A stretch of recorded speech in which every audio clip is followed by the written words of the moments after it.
निष्कलमनन्तमशेषभूतं गोविन्दमादिपुरुषं तमहं भजामि Miami यस्य जगदण्डशतानि सूते त्रैगुण्यतद्विषयवेदवितायमाना सत्त्वावलम्बिपरसत्त्वविशुद्धसत्त्वं गोविन्दमादिपुरुषं तमहं भजामि आनन्दचिन्मयरसात्मकया मनस्सु यः प्राणिनां प्रतिफलं स्मरतामुपेत्य लीलायितेन भुवनानि जयत्यजस्रं गोविन्दमादिपुरुषं तमहं भजामि गोलोकनाम्नि जटाम्नितले च तस्य देवी महेश हरिधामसुतेषु तेषु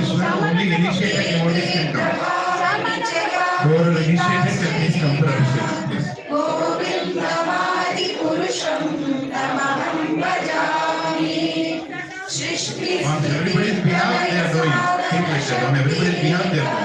सृष्टिस्थित्यप्ययेव यस्य भुवनानि बिभर्ति इच्छानुरूपमपि यस्य च चेष्टते सा गोविन्दमादिपुरुषं तमहं भजामि क्षीरं यथा दधिविकारविशेषयोगात् सञ्जायते न हि तथा पृथगस्ति हेतोः यः सम्पूर्णम् अपि तथा समुत्पत्तिकार्यात् गोविन्दमादिपुरुषं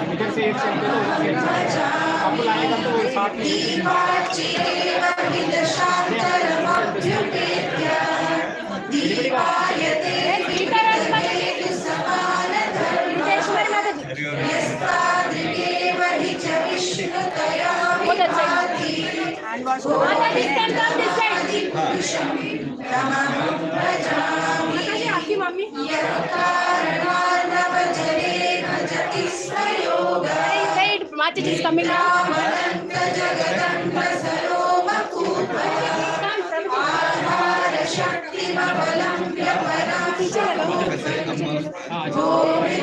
गोविन्दमादिपुरुषं तमहं भजामि यस्यैकनिःश्वसितकालमथावलम्ब्य जीवन्ति लोमविलजा जगदण्डनाथः विष्णुर्महासविधयस्य पराविशेषो गोविन्दमादिपुरुषं तमहं भजामि भास्वान्यथाश्मशकलेषु निजेषु तेजः श्रियं यत्प्रकटयत्यपि तत्त्वदत्र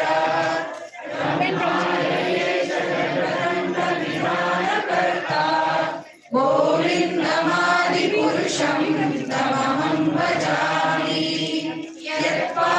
यत्पादपल्लवयुगं विनिधाय कुम्भा रम्भे प्रणामसमये स गणाधिराजा विघ्नानि हन्तुमलस्य जगत्त्रयस्य गोविन्दमादिपुरुषं तमहं भजामि अग्निर्मही गगनमम्बुमरुद्दिशश्च कालस्तथात्ममनसीति जगत्त्रयाणि यस्माद्भवन्ति विभवन्ति यं च गोविन्दमादिपुरुषं तमहं भजामि यच्चक्षुरेष सविता सकलग्रहाणां राजा समस्तसुरमूर्तिरशेषतेजः यस्याज्ञया भ्रमति संवृतकालचक्रो गोविन्दमादिपुरुषं तमहं भजामि धर्मोऽधपापरिचयक्षुयस्तपांसि ब्रह्मादिकीटपतगावलयश्च जीवा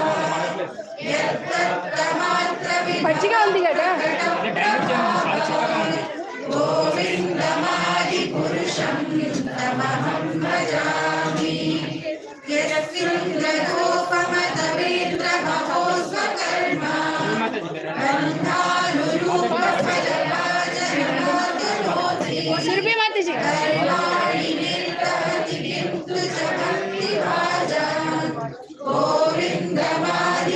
पुरुषं तमहं भजामि यं क्रोधकामसहजं प्रणयादिभीति वात्सल्यमोह गुरु गौरवसेव्यभावै सञ्चिन्त्य तस्य सदृशं तनुमापुरेते गोविन्दमादिपुरुषं तमहं भजामि श्रियकान्ता परमपुरुषः कल्पतरो ध्रुवा भूमिश्चिन्तामणि गणमयी तोयमृतम् कथा गानं नाट्यं गमनमपि वंशी प्रियसखी चिदानन्दं ज्योतिः परमपि तत्त्वस्वादिमपि च स यत्र विष्णुनाथि स्रवति स्रवीर्यश्च सुमः निमेषार्धान्तो वा व्रजति न हि यत्रापि समयः भजेष्वेतन्नीतमहं विहतो लोकमितियं विदन्तस्ते सन्तः क्षितिविरणच्चाराकटिपये। हरे कृष्ण हरे Krishna Krishna Krishna Hare Hare Hare Ram Ram Ram Hare Hare. Another 5 minutes, we'll start the lecture, and until then, please continue the kirtan. Hare. Go back.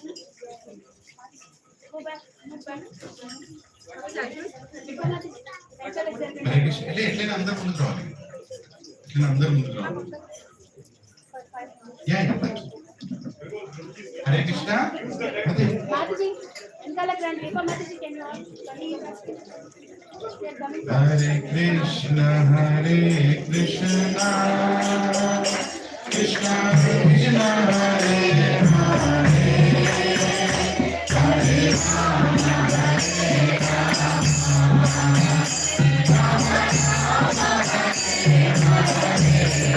बोलो हरे कृष्णा कृष्णा कृष्णा हरे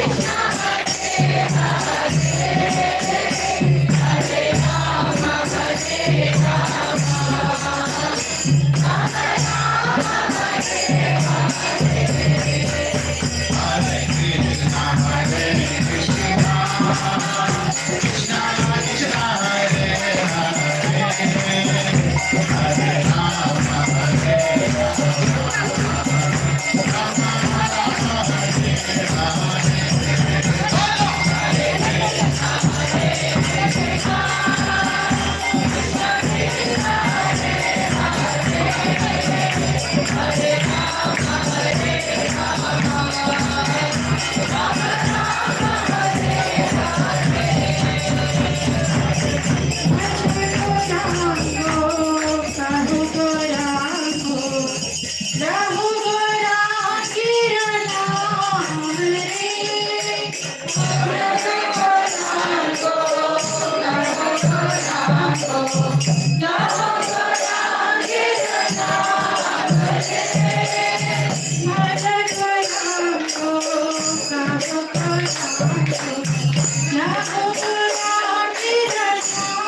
Ram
So, can you all see your finger like this? Once, just see your finger.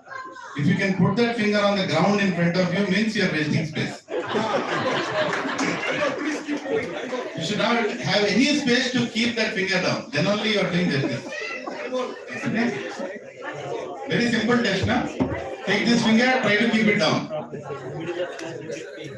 Hare Krishna, Krishna Krishna, Hare Hare. Hare Ram, Ram Ram, Hare Hare.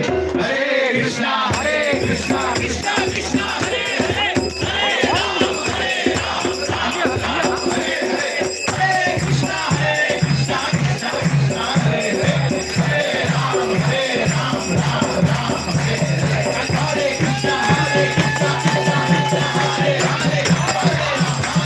Hare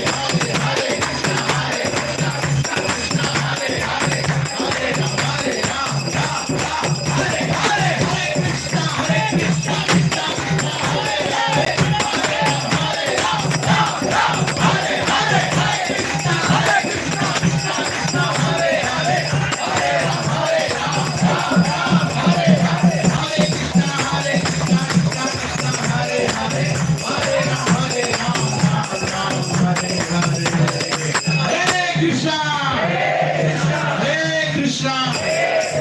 Krishna Krishna, Hare Hare, Hare Ram, Ram Ram, Hare Hare. So let us welcome His Grace Gauranga Darshan Prabhu, 3 round enthusiastic.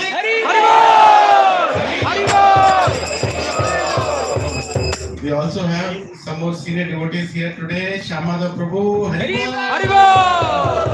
Shyam Bihari Prabhu and Draupadi Rani Mataji, Balgovind Prabhu and Survi Rani Mataji, and many others are there here.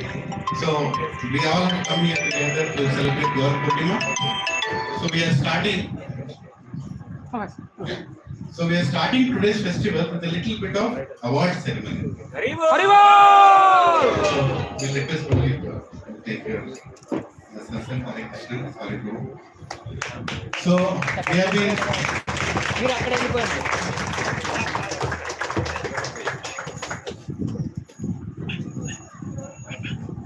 Hare Krishna. So, is Darshan Prabhu ki jai, Shri Prabhupada ki jai, God Premanand.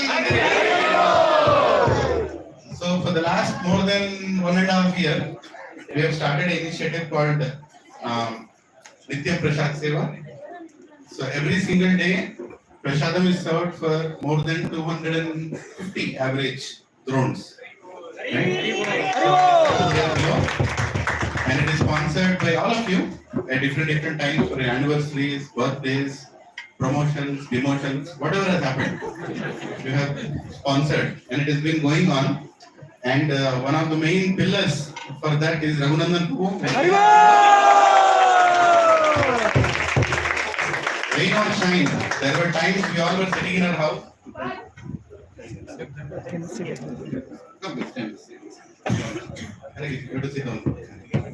So there are times when we are all sitting in our houses because it's raining. You don't want to go out. In that rain also, the table was kept this side with the chhatri. You know, prasad was served on the road. All because the NPS team, Prabhu, most of them are sitting here. Yeah, so Sukriti Mataji is here. She is very regular in taking care of the service.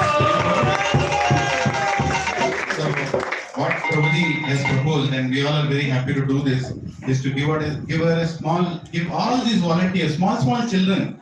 Actually, almost 10 children come every day, 6:30 dot. They're standing there, and can one of the child come here? Yeah, come. Yes. See all these children that you're seeing. They come from nearby locality here, and they come and they serve prasadam. They go to every person who comes on the road, and they stop them. Sometimes it's risky also with traffic going on, but they take that initiative. Prabhuji and Mataji, this selfless service. It's very easy to start something, but to continue that with that enthusiasm, every single day, you will rain or shine, you will see all these children and many more. So we have a small gift for all of them. We have this nice bag of ISKCON. So we want Gauranga Darshan Prabhu to give these awards to all these wonderful, devotees who are actually making so many devotees. I don't know by preaching how many will become, but by giving prasadam, many of them are wonderful devotees, Prabhuji. So you want to call the names and give, or what do you want to do? We have You already know. Okay, all the Nitya Prasad Seva team, please keep coming. अंदर रांडी मी bag इसको ले लेंगे. सभी लोग आइए. सभी लोग मतलब MPH team में सर्व करने वाले आइए. अपना बैग लेके जाइए. Let us chant loud Hari Bol. Hari Bol.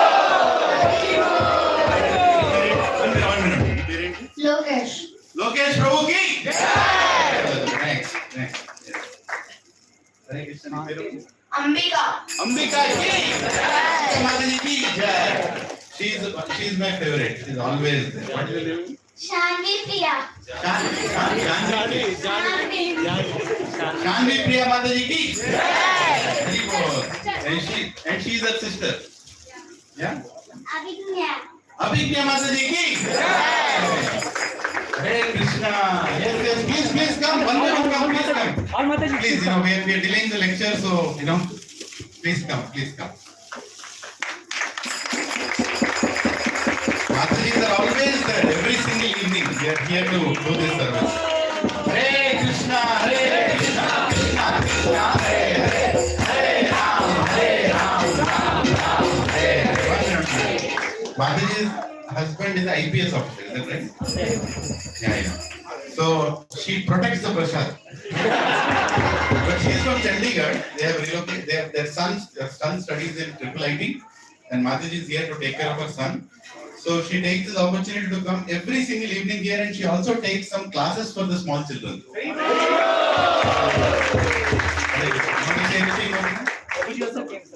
Prabhuji also came sometimes. And Mataji herself is a doctor. Hari Bol. Yeah. Hare Krishna. Vigneshri Mataji ki jai. Come on, there are more. All Mataji's come and Prabhuji. Hare Krishna. Who are doing service, please come. Voice devotees, please. Yeah, voice devotees. Yes, who are serving. Voice devotees are always here. Vishal Prabhu and everybody. They are instrumental in doing this Nitya Prasad.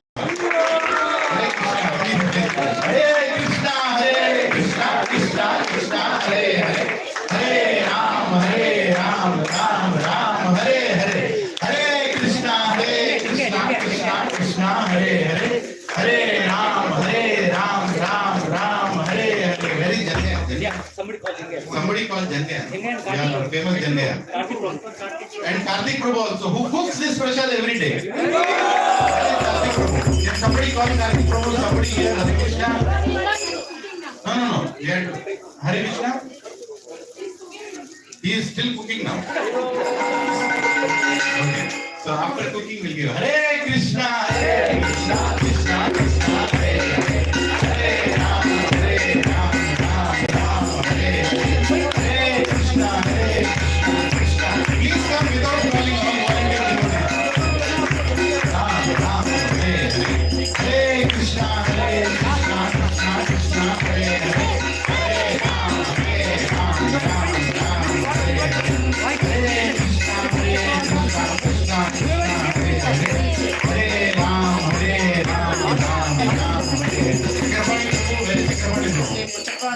He eats half the prasad, very easy.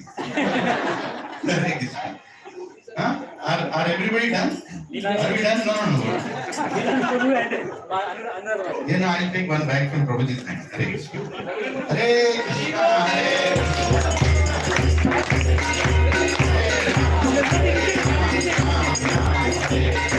Okay.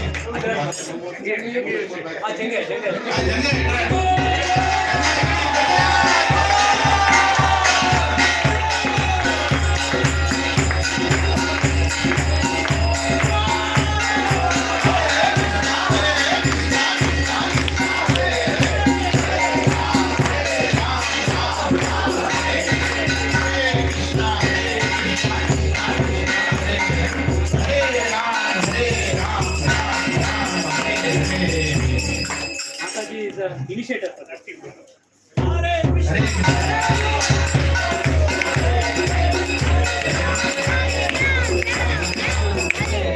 Okay.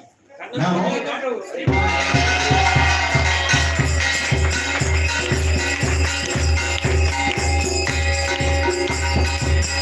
Raghurandan Prabhu ki!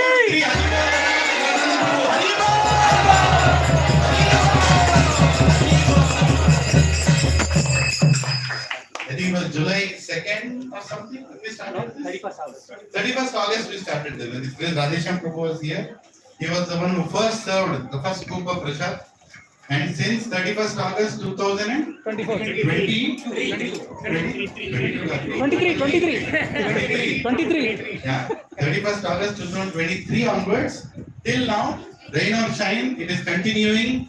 And so many of them are getting Shri Radha Madan Mohan's prasad. So all of you can also sponsor. It's a very small amount. It is 1600 rupees, right, per day. And you can serve it on your birthdays, your anniversaries, anything that happens in your life, something special, right? You can always do that. And we want to increase that. Actually, I want to take this opportunity that we want to increase that from 250 scoops to 500. Right? So because there are many who come and go, you know how much time prasad gets over? Even right now, I think it's going to start now in some time. Within 12-15 minutes, it's over. So many people are waiting in the whole colony. When is the prasad going to be served? And it immediately goes. If you want it to last for some more time, right? So once khichdi is served, halwa is served, poha is served, right? Different varieties, whatever is there in one bhagona, we want to make it 2 bhagonas. Are we all enthusiastic to make it 2? So I'd like to ask Prabhuji to also speak a little about this Nitya Prasad Seva, what he felt when we announced this in the center, Prabhuji, as part of your talk. And there are around 10-12 bags here. So I would want to request all the enthusiastic children below 7 years. 7 years. Children can come and take one bag from Prabhuji's hand. Yes, and Sri Gopal Prabhu and Poonam Mataji, they are behind the Nitya Prasad Seva. Please come. Hare Krishna. Yeah. Huh? No, then go. Yamuna Mataji. This one. Yeah, why don't we do this? Okay, children, because he already got up, let him take one award. Yeah. So you can keep 4 bags as like you can finish this, we can finish this and get the lecture started soon. Prabhu Bhakti, Hare Krishna. Chalo. Prabhu ke paas se leke jao. He is our YouTube viral Prabhu. He has many insect. Vishal Prabhu Yes, yes. विशाल प्रभु 6 बोल रहे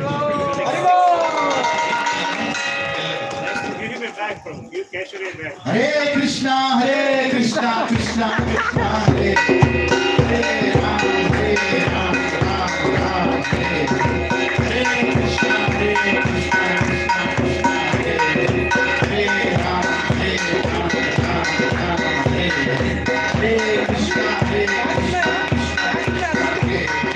Hare Ram, Ram Ram, Hare Krishna, Hare Hare Ram, Hare Ram, Hare Krishna, Hare Ram, Hare Ram, Hare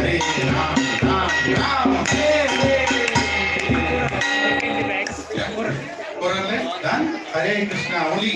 Okay, so children, you can come for Nitya Prashad Seva. Yeah, give my bag also. I already have. I'll check.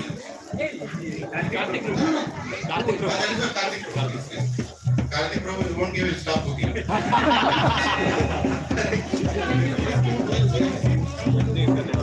Hare Krishna. Please go take it back. Hare Krishna. Hare Krishna.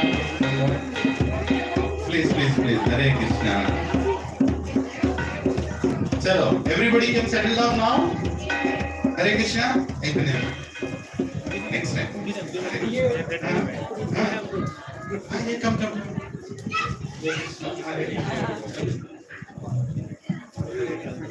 Yeah. Hare Krishna. क्या हो गया? Hare Krishna. Hare Krishna. Krishna. Hare. Hare Ram. Hare Ram. Ram. Hare. So, His Holiness Bhakti Prince Swami Maharaj told to give Gauranga Darshan. Gauranga Darshan Prabhu has come. Gauranga and Gaura Purnima day. Right? So, without any more delay, it's already 15 minutes delay. Lecture will go on till 8:30. So, please, everybody enthusiastically, heartfully, let us welcome His Grace Gauranga Darshan Prabhu. 3 more enthusiastic. See, when AC is pouring down. So somebody can get a bucket here, Hare Krishna. Yeah. Hare Krishna.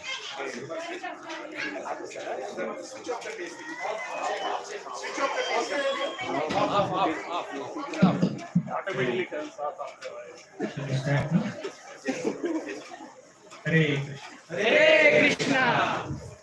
Jai Radha Madhava Kunja Vihari Vijana Vallabha Giri Garadhari Jai Radha Madhava Kunja Vihari Vijana Vallabha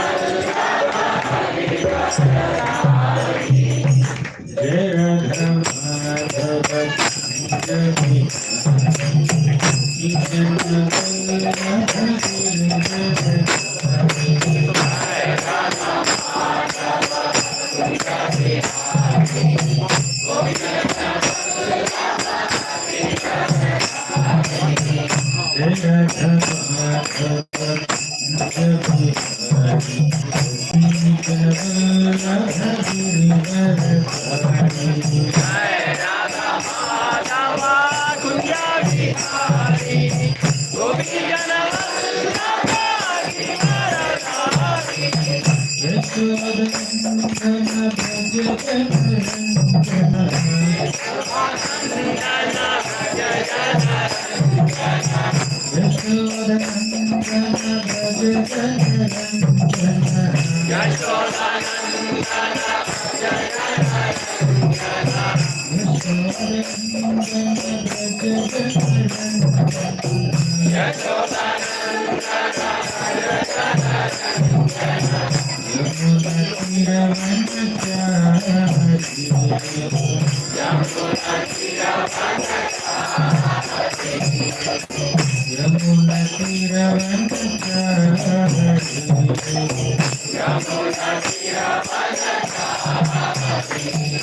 Hare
His Divine Grace Abhayacharanaravindra Bhaktivedanta Swami Prabhupada Jai Om Vishnupada Paramahamsa Parivrajakacharya Ashtottara Sata His Divine Grace Bhakti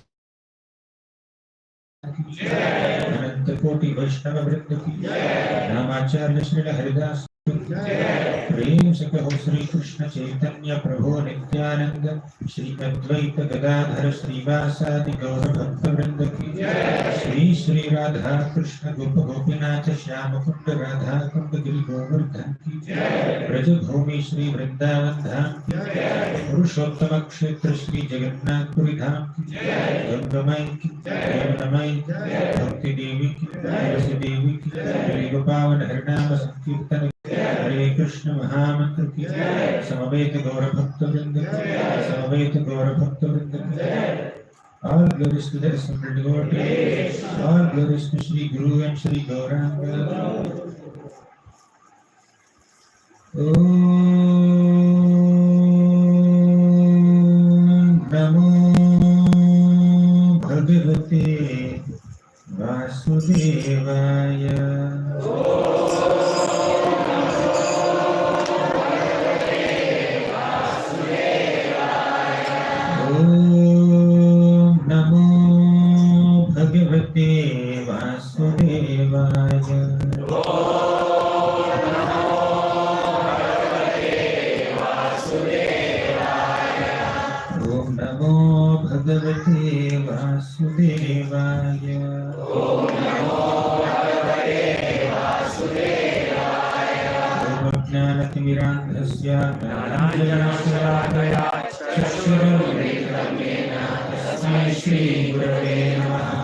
Shri Chaitanya Vishnu Sthapitam Yena Bhutale Swayam Rupa Dhammayam Dadati Swapadapitam Vandeham Shri Guru Shri Yudapadaram Shri Guru Vaishnavascha Shri Rupam Sagrachatam Sagarnatamatam Tam Sajivam Sagaritam Savadutam Krishna Krishna Chaitanya Devam Shri Radha Krishna Padam Sagarnalita Shri Shakamikamsha He Krishna Virasilo Dinabandho Jagatpate Gopesha Lopika Kanta Radha Kanta Namostute Tatanjana Gaurangi Radhe Vrindavaneshwari Vishvahanusute Devi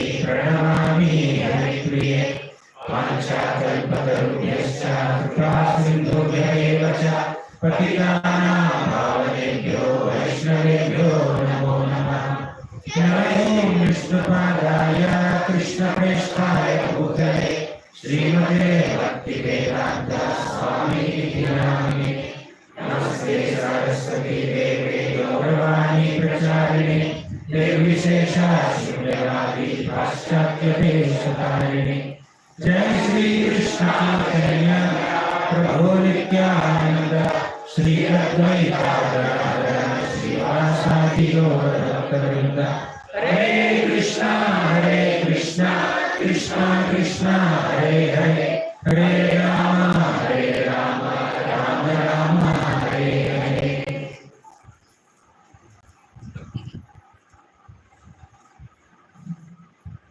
Hare Krishna.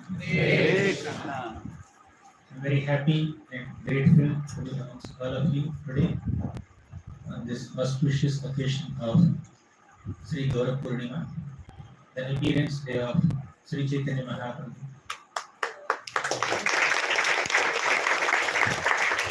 The most magnificent incarnation of Supreme Lord Krishna in this Kali Yuga. As all of us know, the Lord appears in every yuga, as Krishna promised in the Bhagavad Gita.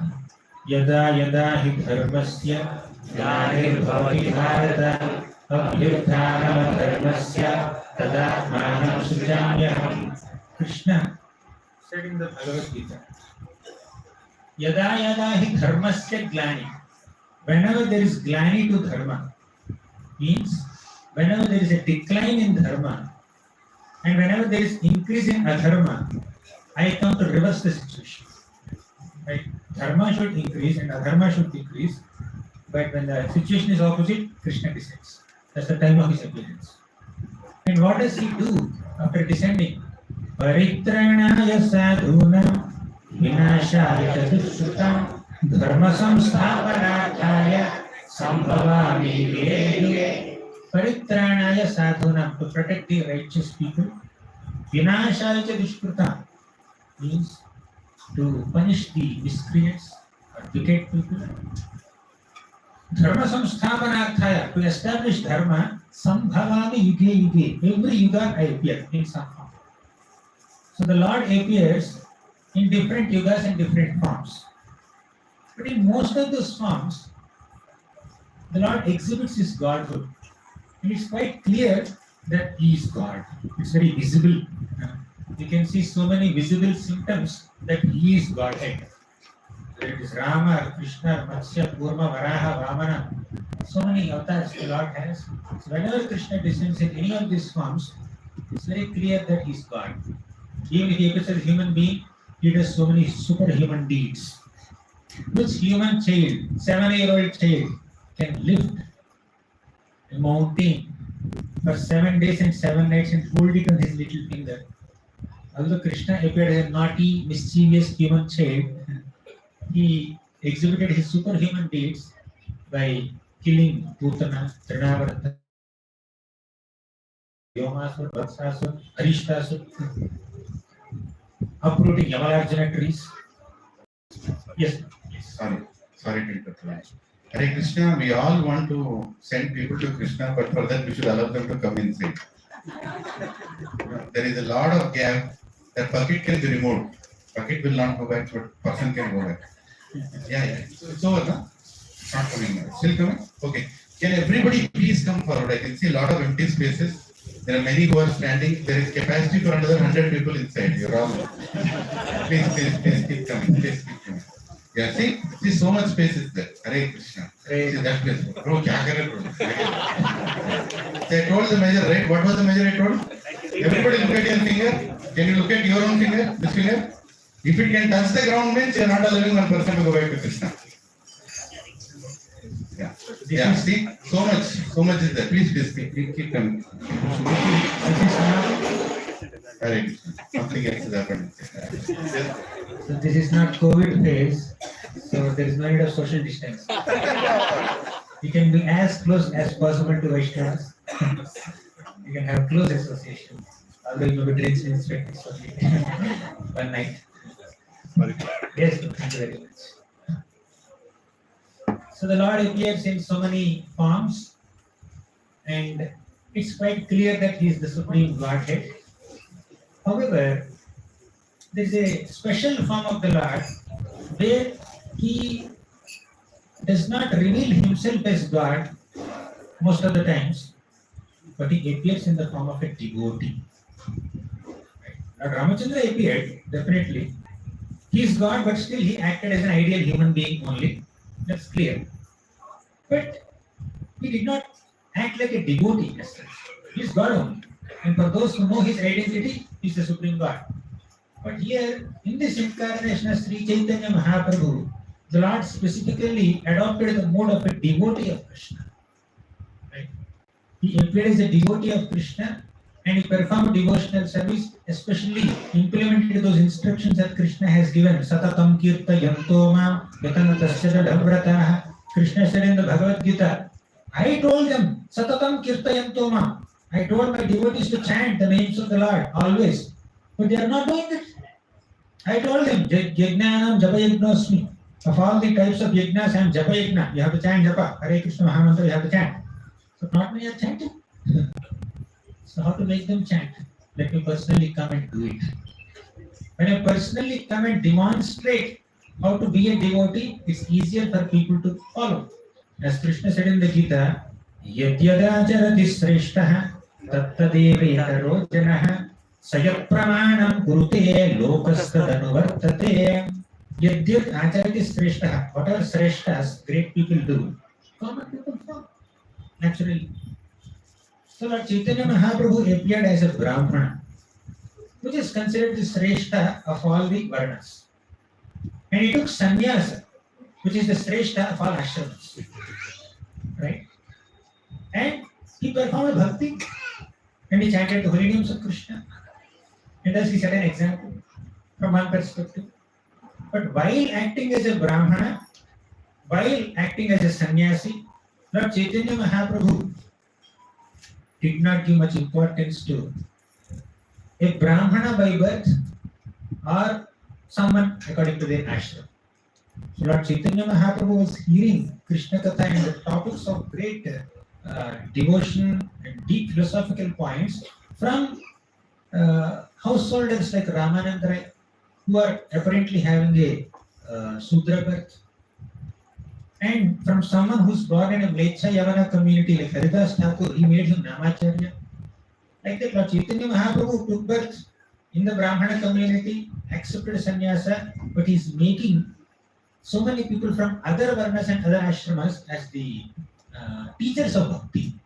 So bhakti doesn't depend on your varna, bhakti doesn't depend on your ashram. Mahaprabhu exemplified this through his personal demonstration. But mainly, what is the purpose of Lord Chaitanya's appearance? There are multiple purposes. One of the most important purposes of Krishna's appearance as Krishna Chaitanya Mahaprabhu is to establish Yuga Dharma. In different yugas, there are different dharmas. Kriteya Dhyayato Vishnu. In the Krita Yuga or in the Satya Yuga, meditating on Lord Vishnu is the Yuga Dharma. Tretayam Vijato Makhai. In the Treta Yuga, performing sacrifices is the Yuga Dharma. Dvapare Paricharyayam, in the Dvapara Yuga, worshipping the Lord, doing some deity worship, doing Paricharya, considering him as a king, a majestic personality, is the Yuga Dharma. But Kalaka Dhari Kirtanat, in Kali Yuga, the Dharma is chanting the holy names of Lord Hari.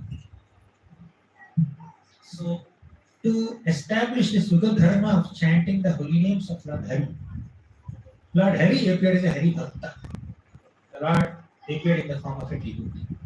When did he appear? Today. About 5 centuries back, he appeared on this auspicious day called Gaura Purnima. So, when the Lord appeared, before the Lord appeared, the Lord's elders appeared. Before Lord Ramachandra appeared, Darshan Maharaj appeared, Kausalya Devi appeared, and many other associates of the Lord appeared. Before Krishna appeared, many devatas appeared in Yadu dynasty, Bhoja dynasty, Amthaka dynasty, Vishnu dynasty. Ugrasena Maharaj, Vasudev, Devaki, Nanda Maharaj, Yashoda Mata, all these divine personalities appeared before even Krishna appeared. Similarly, when Lord Chaitanya Mahaprabhu appeared also, first he had sent some of his eternal associates to take birth on this earthly planet. So who are some of the elders of Lord Chaitanya? Advaita Acharya, Haridas Thakur, Nityananda Prabhu. Next, tell me. Sachi Mata, Jagannath Mishra. Jagannath Mishra is a combined incarnation of Vasudev and Nanda Maharaj.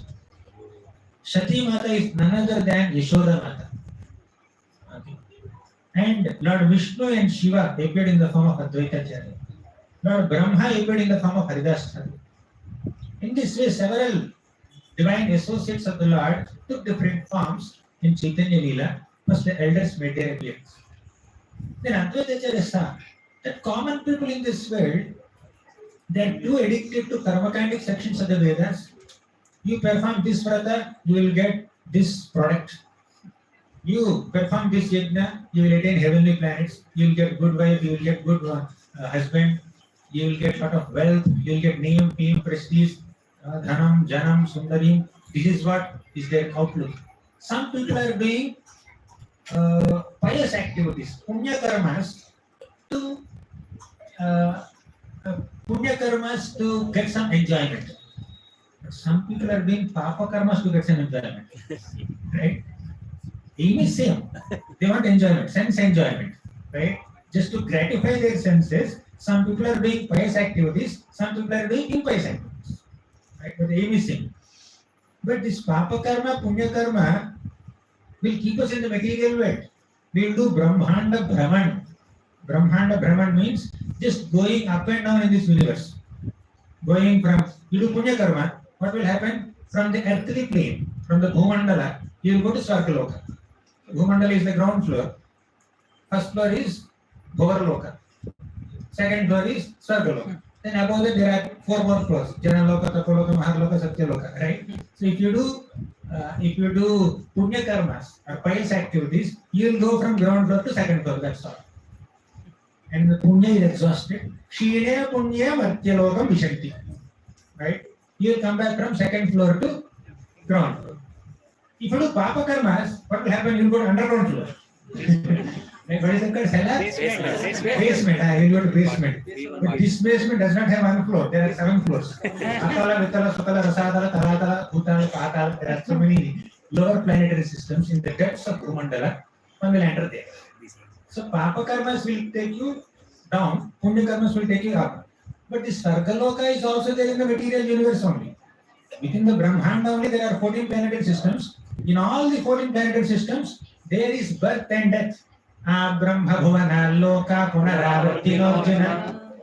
Brahma Bhuvana Loka.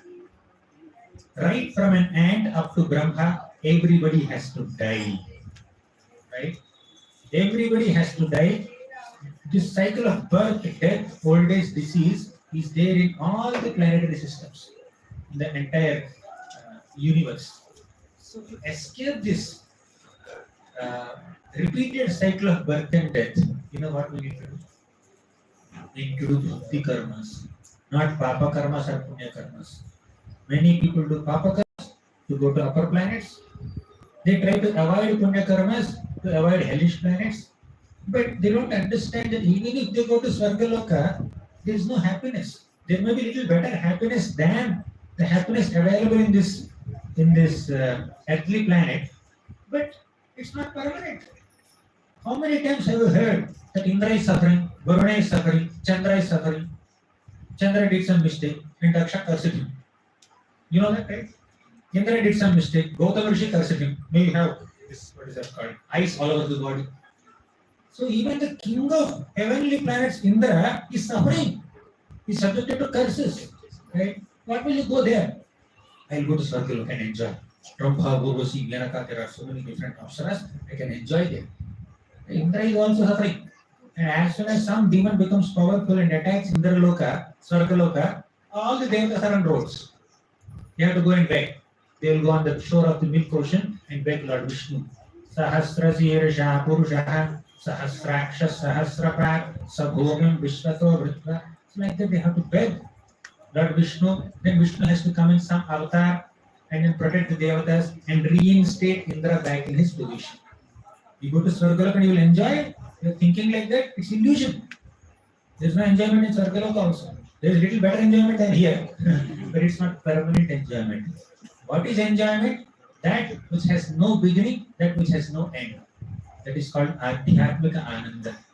Svargananda will not satisfy the heart. Only Adhyatmika Ananda, Divyananda can satisfy the heart. And we are all meant to experience that pressure. So people in those days, 500 years back, even now also, even in future also. So in Advaitacharya's days, Advaitacharya has seen that so many people in that locality, they're addicted to so many sense gratificatory activities, papa karmas and punya karmas. So we need to make some space for them to come in. Yes. Should we? Can you try a little more? Yeah, please. Come forward. Can try much more. Come forward. Hare Krishna, can all Matajis go a little that side, please? Yeah. Some can go inside the room also. Yeah. Except after you can hear the lecture from anywhere.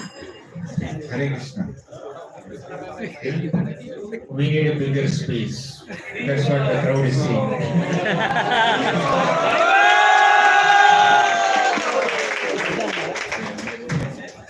Come first. Hare Krishna, please, if everybody moves the inch, say another, I'll tell you one more technique. Can you all look at me? Everybody is standing. I'll tell you a very simple technique. Go in between people and sit down. Automatically space is created. This is done in yatras. Many times I've done it myself. Just go in between people and sit down. Automatically space is created. Yeah. You can take your children on your lap. You can take your children on the lap. And Prabhuji, all the people who are sitting on the chairs now, just move back the chairs to such an extent that you'll only get up after lecture. Just push the chairs. No need of any space between chairs. Yeah. No need of any space between chairs. Just keep pushing them back. All the chairs, just push them back. Hare Krishna. Hare Bol. So that will create another row. Yes, bro. Dandavad. Hare Krishna. Sorry. Hare Krishna. Yeah. Thank you very much. I think after some time we'll close the door. Hare Krishna. Shloka is పెట్టుకుంటా అది కదలది keep this will not move. Hare Krishna. This louder also. Very good. So, Advaita Acharya became very concerned that people are getting addicted to so many pious and impious activities with an aspiration to get some material enjoyment. Right? So, Advaita Acharya started worshipping Shaligrama Shila. He offered Ganga water. He offered some tulsi leaves, and he started worshipping the Lord by loudly calling, "Oh Lord, please come and descend on this planet. You personally come and establish the Yuga Dharma. Please induce them to do Bhakti karma, not Papa karma or Punya karma." In the Bhagavad Gita, 11th chapter, 55th shloka, Krishna said, "Mat karma krin mat paramo mat bhaktah sangavarjitah nirvairah sarva bhuteshu yah samameti pandava." Mat karma krin. Krishna said, "Mat karma krin." This karma is not Papa karma or Punya karma. Mat karma means devotional activities. Bhakti karma means those karmas, those activities that are pleasing to the Lord. They are called mat karma there. Mat means Krishna. So you perform my activities. What are those good activities? Devotional activities. Shravanam, Kirtanam, Smaranam, Padasevanam, all this. 9 processes of Bhakti. Navadha Bhakti. Right? So Krishna said this, but not many people are following this. So Advaita Acharya requested, while offering him tulsi leaves and Ganga water, he prayed to the Lord, "Please come." The power of offering tulsi leaves and Ganga water to the Lord is unimaginable. In the Gautamiya Tantra, there's a beautiful shloka that describes the power of making these offerings to the Lord. Tulasidala matrena jalasya chulukena va vikrinite swamatmanam bhaktebhyo bhaktavatsalaha. You also say Tulasidala matrena jalasya chulukena va vikrinite swamatmanam bhaktebhyo bhaktavatsalaha. The meaning of this shloka is Tulasi dala matrena, just offer Tulsi dala, one little leaf of Tulsi to Krishna. Jalasya chulukena, offer some Ganga jal or any jal that you have, pure water. If you are not living on the bank of Ganga, how can you get Ganga water? You can invoke the presence of Ganga, Yamuna, Saraswati in your little water pot. Take some fresh water, clean water. Gange Yamuna Cheva Godavari Saraswati Narmade Sindhu Kaveri Jaresum Sinirukku. You just invoke the presence of all holy rivers in that water and offer it to Krishna. Right? Then offer Ganga Jal and little Tulsi leaves to the Lord. Vikrinite swamatmanam. Then the Lord will think that this devotee has purchased me. So the Lord becomes a product and we becomes a buyer. Right? We paid the right price. Right? We paid the right price of Tulsi leaf and Ganga water and purchased the Lord, and the Lord will be captivated in our hands. Don't think that if someone has already purchased the Lord, you cannot purchase. He can expand himself into unlimited forms. Right? If there are million devotees, there are million Krishnas. If there are 10 million devotees, there are 10 million Krishnas. If there are infinite living entities, Krishna is there in infinite forms. In fact, the Lord is there in everybody's heart. Ishvaraha sarva bhutana hridesya arjuna tishtati. Sarvasya chaham hridi sannivishto. Mattah smritirjnana vapohanam cha. So many times Krishna says, I am there in the hearts of every living entity as Paramatma. Right? Krishna can expand into multiple forms. So when a devotee offers Gangajal and Tulsi leaves, the Lord becomes sold out to the devotee with devotion, not with any material expectation. So Advaita Acharya is offering prayers like this, and the Lord responded to the prayers. He appeared in the womb of Sachi.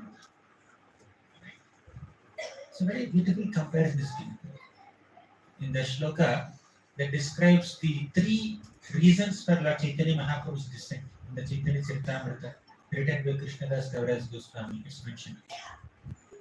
Sachi Garbha Sindhu Harindu. Sachi Mata's Garbha is like Sindhu, means ocean. And Lord Hari is like Hindu, moon. Hindu is moon, Sindhu is ocean. Just like moon appeared from milk ocean, Gauranga Mahaprabhu, the Gaura Chandra, appeared from the ocean of Sachi Mata's stone. So that's how that Bhavagya Hasamaja Nishachi Garbha Sindhu Harindu. Kaviraj Goswami says, Tad Bhavagya.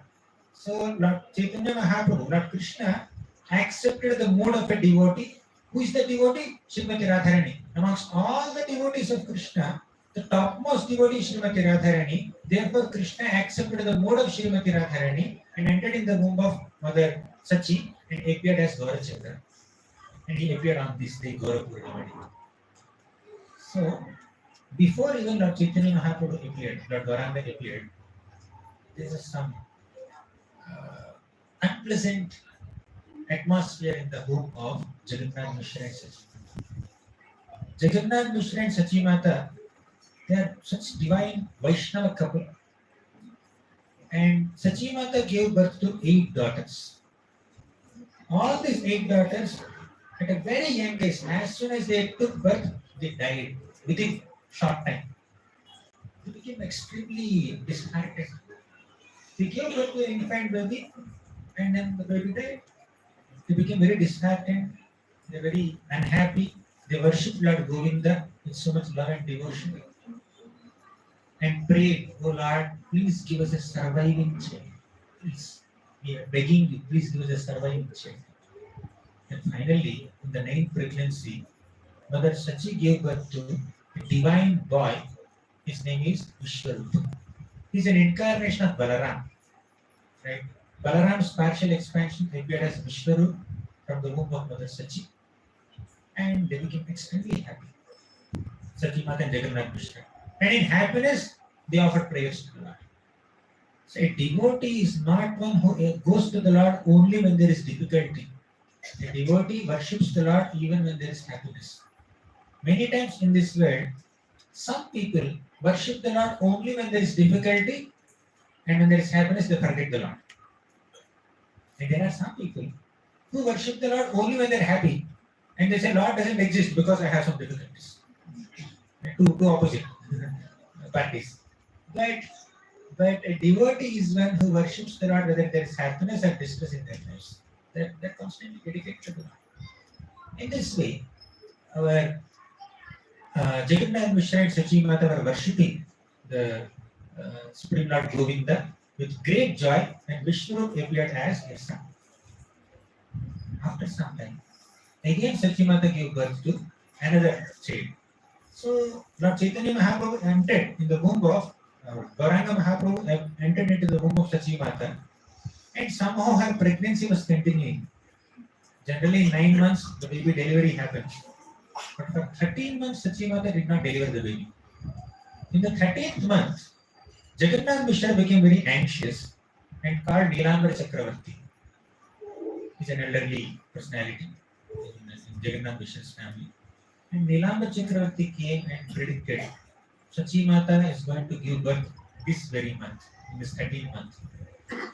So, and according to his prediction, Sachi Mata gave birth to Lord Chaitanya Mahaprabhu on Gaura Purnima day. Actually, when Gauranga Mahaprabhu appeared on the Purnima day, the Purnami moon felt a little embarrassed. I am a moon full of spots.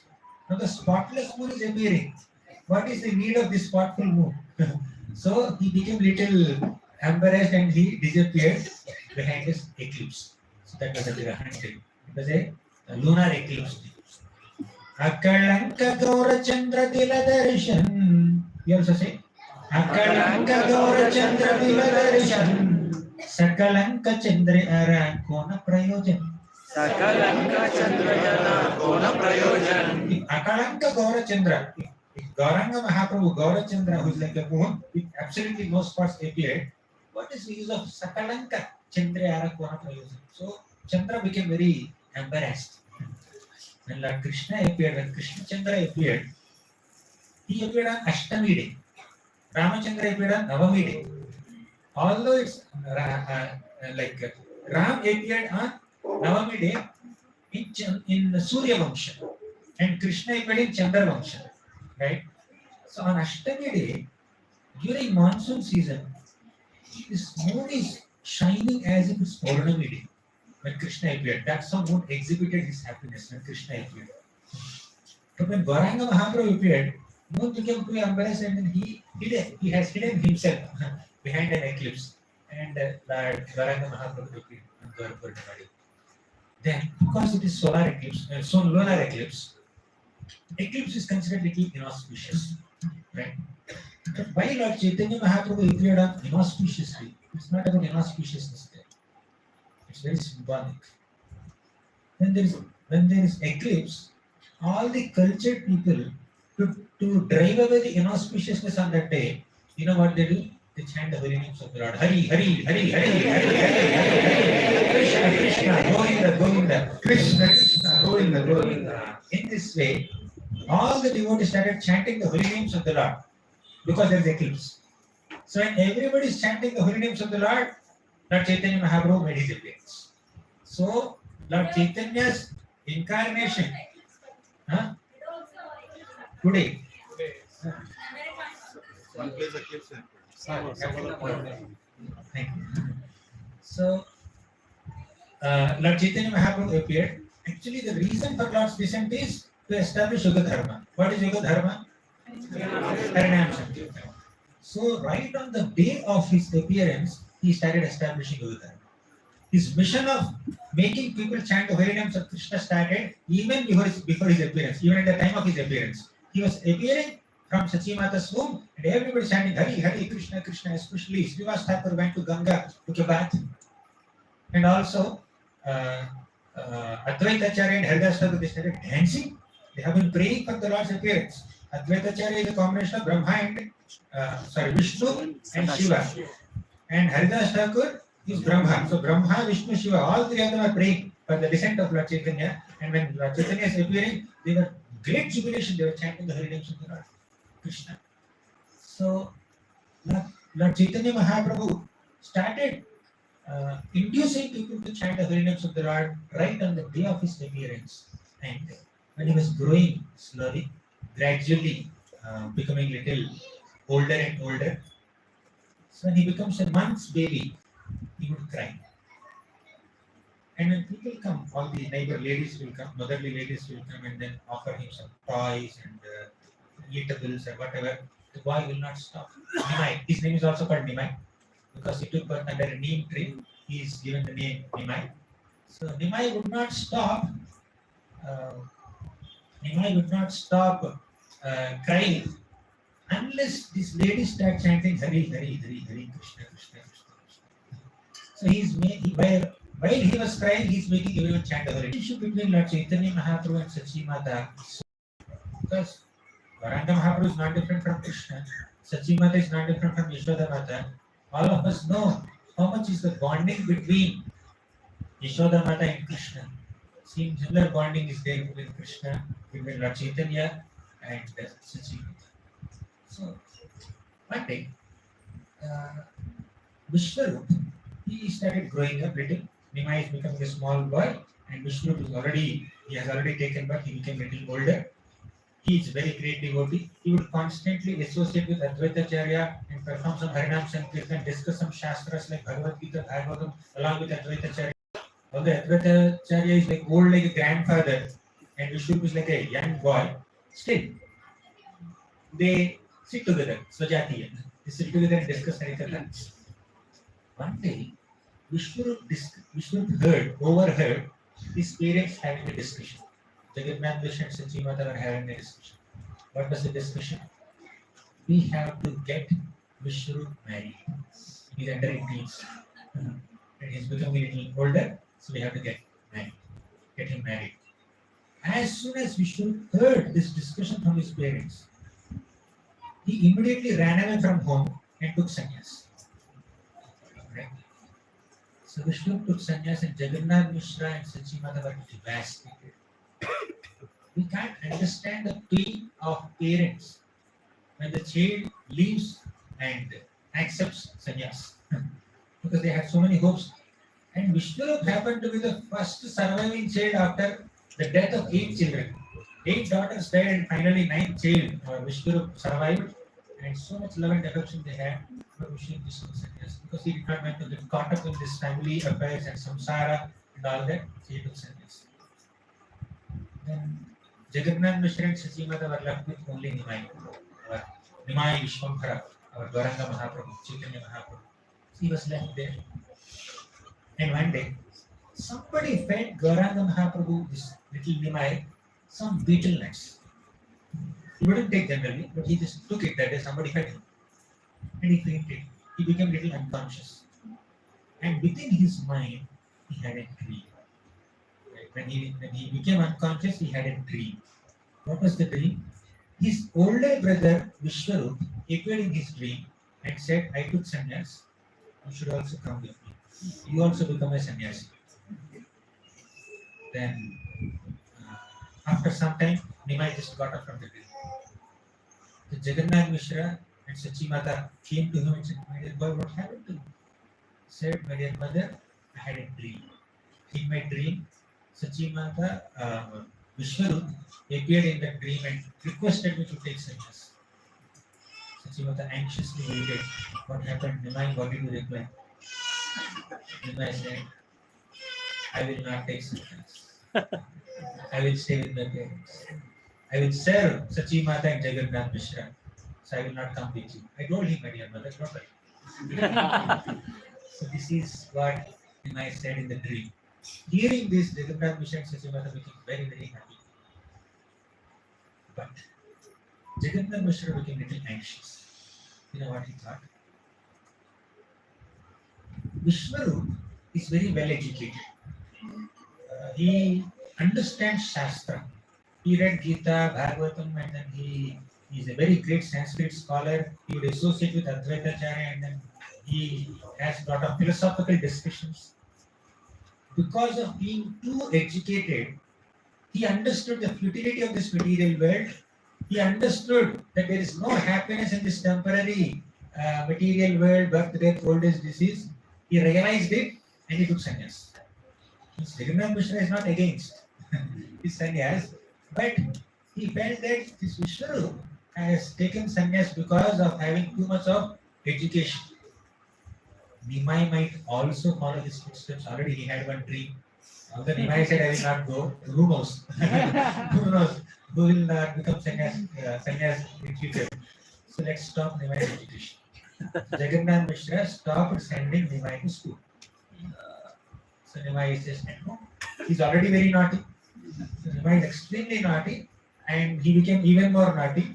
So one day, to cut the long story short, one day, little Nimai, he went and sat on some rejected pots.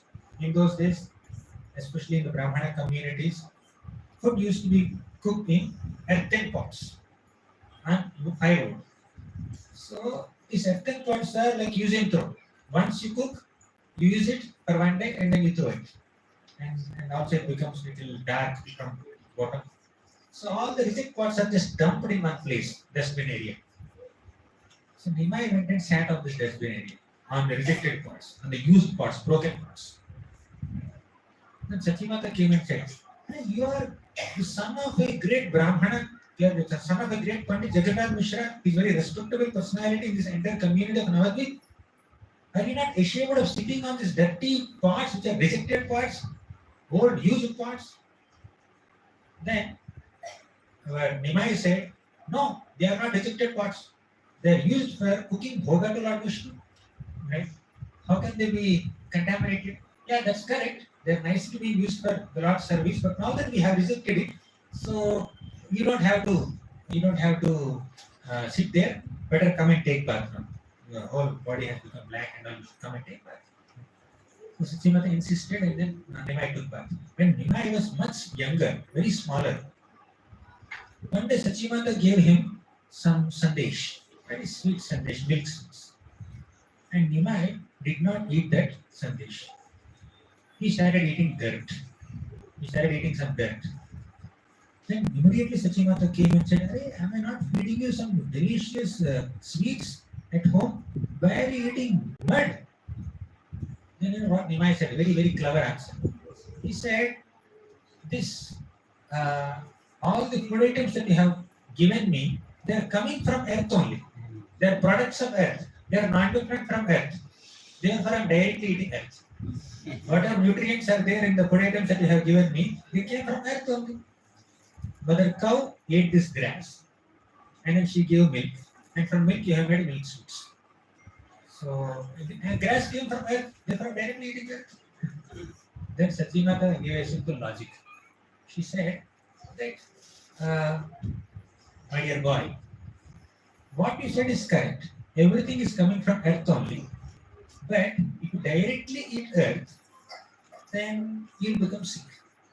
But if you eat the products of earth, milk products or any other food item that came from earth, you'll be healthy." For example, there's an earthen pot. You put water in the earthen pot. The earthen pot will hold that water. If you directly pour the water in the clay itself, what will happen? Will the clay hold the water? The water will just be sunk into the earth. You won't be able to use it for any purposes, for cooking or drinking or anything like that. So, although everything that we have around us is a transformation of earth, everything is not one. And somebody thinks that everything is one, that is like oneness philosophy, Mayavad philosophy, that is very, that will create a lot of confusion. So Sachimata defeated this Mayavad philosophy and then immediately Nimai accepted it. "Yes, my dear mother, you should teach me like this." Some people say everything is one. Anta matti. They say, right, everything is mitti only. No, everything came from mitti, but it may go back into the earth. But that does not mean there are no differences between these different versions of earth. Right? So it can get transformed into multiple ways. Now coming back to this episode, where Nimai just sat on this rejected earthen pots, Sachimata immediately told him, "You are not supposed to sit there. Come and take bath." Then you know what Nimai said? "You have stopped my education. You are not sending me to school. So if you are not sending me to school, if you are not educating me, how will I know what is right and what is wrong? Where to sit, where not to sit? It's your mistake, not my mistake." Then our Sachimata went to Jagannath Mission and spoke confidentially. "Nimai told me something today. He's feeling a little bad, it seems, that we are not sending him to school. Better send him to school." Then Nimai was sent to school again. So Jagannath Mishra is feeling very bad that Vishwarup became sannyasi because of being educated. If Nimai is also educated, he will also become sannyasi. Therefore, I need to be careful. I need to retain him at home. That was his thought process. But anyways, this story is very, very long story. Eventually, Jagannath Mishra had to pass away from this world. He passed away from this world. Then Sachimata was left alone. and only Nimai was there. Only mother and son, nobody else. Mother and son are together and nobody else. And eventually Nimai got married also, Krishna Priya and Krishna Priya. So one day, Nimai started chanting Gopi, Gopi, Gopi, Gopi, Gopi, Gopi like that. One Sanskrit student saw Nimai and said, when you chant the names of Gopi, Gopi, what will you get? At least when you chant the names of Krishna, Krishna, Krishna, Krishna, you will get some piety, some punya you will get by chanting Krishna, Krishna. But what will you get when you chant Gopi, Gopi? You will not get any pious credits. So, Lord Chaitanya Mahaprabhu found two mistakes in what he said, what the Sanskrit student said. First thing, when you chant the names of Krishna, you will not get pious credits, by the way. You will not get punya by chanting Krishna's names. You will get bhakti, you will get prema. So chanting the names of Krishna is not a process of acquiring some punya only. Acquiring some pious credits to go to upper planets. It's a spiritual activity. It's not a materially pious activity. It's not a punya karma. It is a bhakti karma or adhyatmika karma. So you are bringing down the process of chanting the holy names of Krishna to a very low level that it will give you some punya to go to Swargaloka. What understanding do you have about scriptures? This is the product of chanting the holy names of the Lord. Yoga shrutyupapatti nirjanavana dhyanadha sambhavita Swarajyam pratipatya nirbhayamami mukta bhavantu dvija asmakam tu kadamba kunja kuhara pronmela dindivara shreenishyamala dhamana majushatam janmastu lakshavadhi. Great yogis are saying Yoga shrutyupapatti nirjanavana dhyanadha sambhavita. Let these great yogis go to different secluded forests and do dhyana for hundreds and thousands of years. And let them get liberation. Let them think that they are liberated. As far as I am concerned, asmakam tu kadamba kunja kuhara pronmila dindivara shreenishyamala dhamana majushatam janmastu lakshavadhi. As far as I am concerned, I just will chant the holy names of Krishna. What is the use of any hundreds and lakhs of benedictions in comparison to this process of chanting the names of Krishna? So this is the importance that devotees give to the process of chanting Krishna's names. And here is the Sanskrit scholarly student who is giving an interpretation that by chanting Krishna's names you will get some punya. No. Second point. He said, Gopi, Gopi, Gopi. Why are you chanting Gopi, Gopi? You should chant Krishna's names. Chanting Krishna's names is correct. But we can chant the names of the devotees also. Right? We say Jaya Jaya Prabhupada, we just said. After Narasimha we say Jaya Prahalad Maharaj. So when you glorify the names of the Lord, he will be happy and devotees will be happy. When you glorify the names of devotees, Krishna will also be happy. So remembering the names of devotees and recollecting their inspiring examples and trying to imbibe their spirit, following their footsteps is the best way of connecting with the Lord. Never underestimate the potency of even uttering the name of Dhruva, uttering the name of Ambarish, uttering the name of Yudhishthir, uttering the name of Arjuna, saying the name of Draupadi Mata, Kunti Mata, Bhishma Dev. All these are great exalted devotees. So just by saying the names of the devotees, we get an opportunity to imbibe their divine qualities. We come closer to them. Let's discuss about their pastimes. Let's discuss about their inspiring example, and let's imbibe that example. The more we discuss about Prahalad Maharaj, the more we become like Prahalad Maharaj. The more we discuss about Dhruva Maharaj, the more determination we will develop in our devotional service. In this way, remembering a devotee is also not wrong. But this person found a fault with chanting the name of Gopi, saying the name of Gopi. So, Bhagavatam, if you see Srimad Bhagavatam, Bhagavatam is a combination of the stories of Lord Vishnu and his incarnations and so many devotees of the Lord. So if you see as much, if you take the 7th canto, Saptama Skanda of Srimad Bhagavatam, whose story is there? Prahlad Maharaj's story. There are 15 chapters in the 7th canto. Out of these 15 chapters, first 10 chapters describe Prahlad's story. In these 10 chapters of Prahlad Maharaj's story, how much is the screen space of Narasimhadev? Can you just... Zero. Not zero. Narasimhadev has no role to play. He has killed Hiranyakashipu.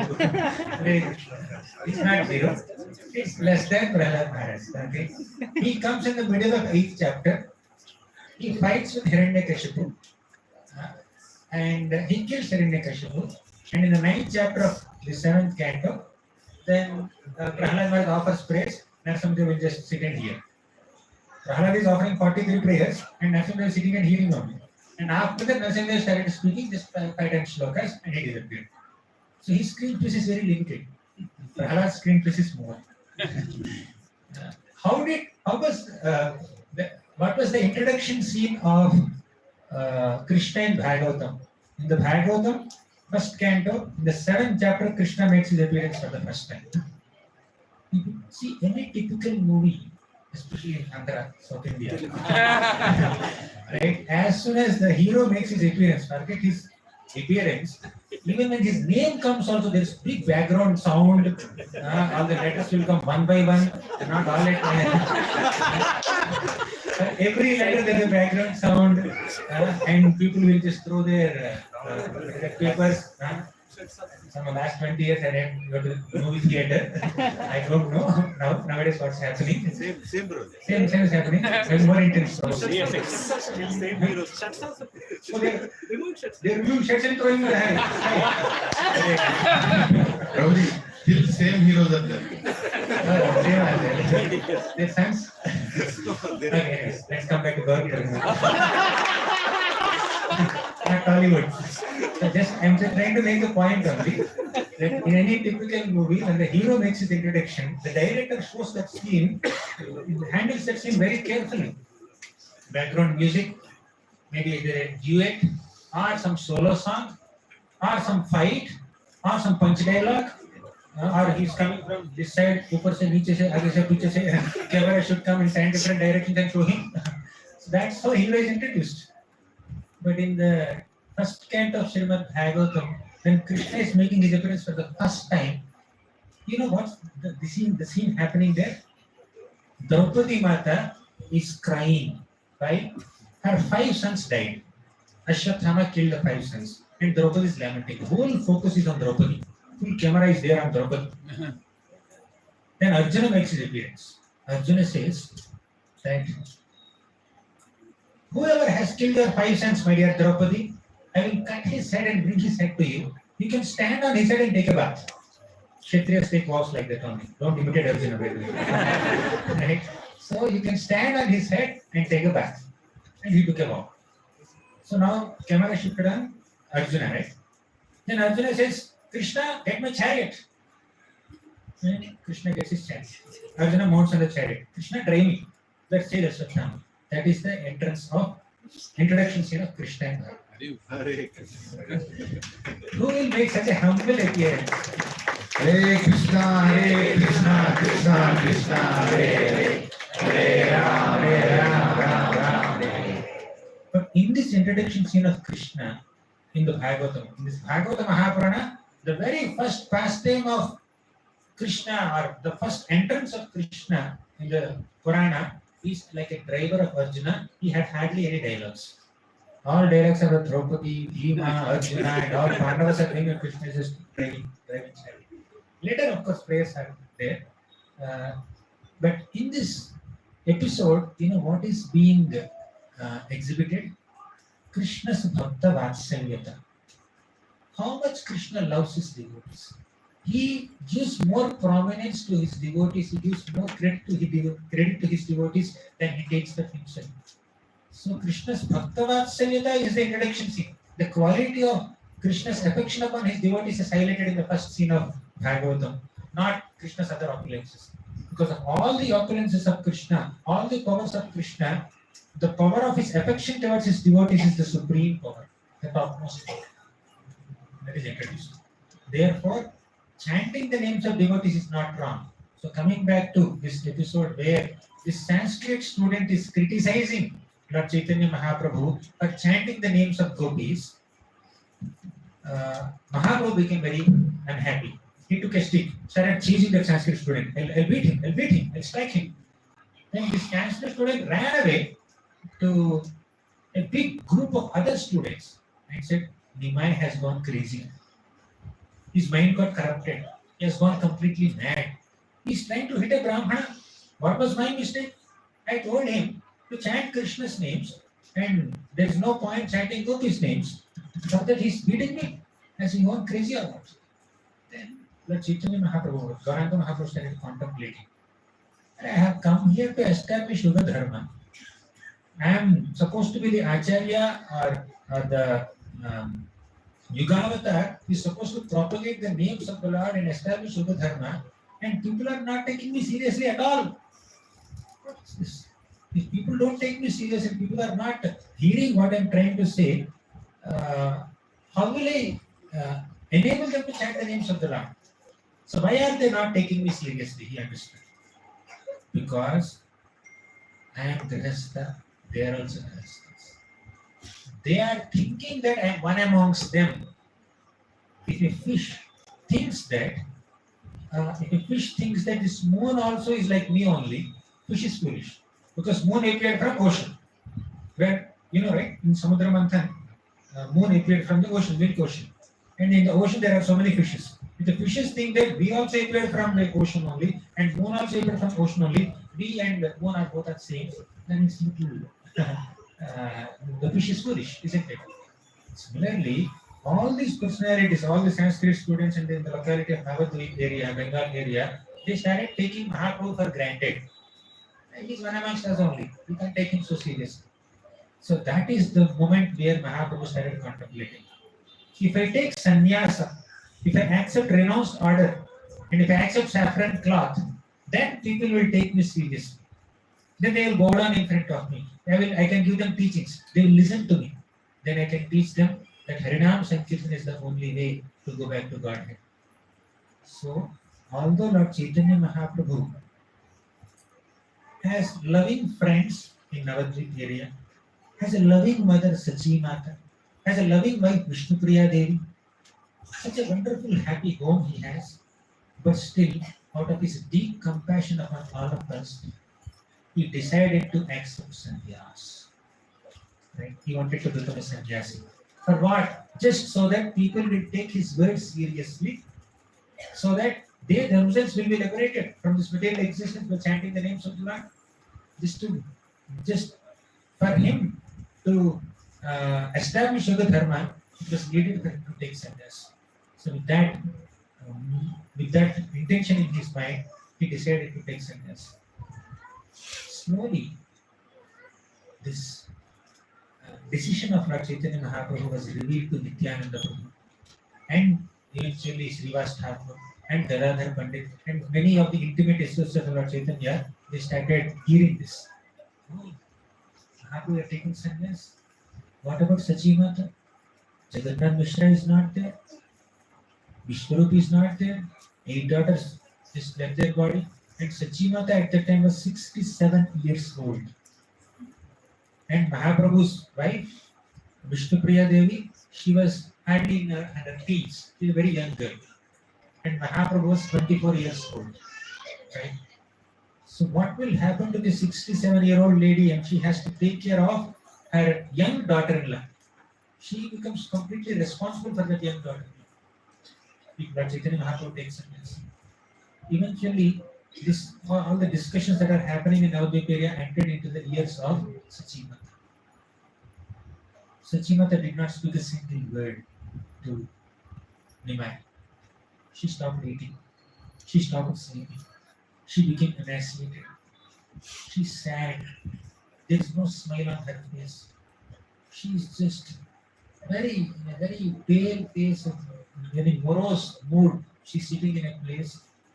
And Lord Chaitanya Mahaprabhu went and asked, "My dear mother, You don't look very inspired, you don't look very happy. What happened? Did I commit any offense against your lotus feet? Why are you looking so sad? Then you know what? Suchimata said, Nimai, please don't take sannyas.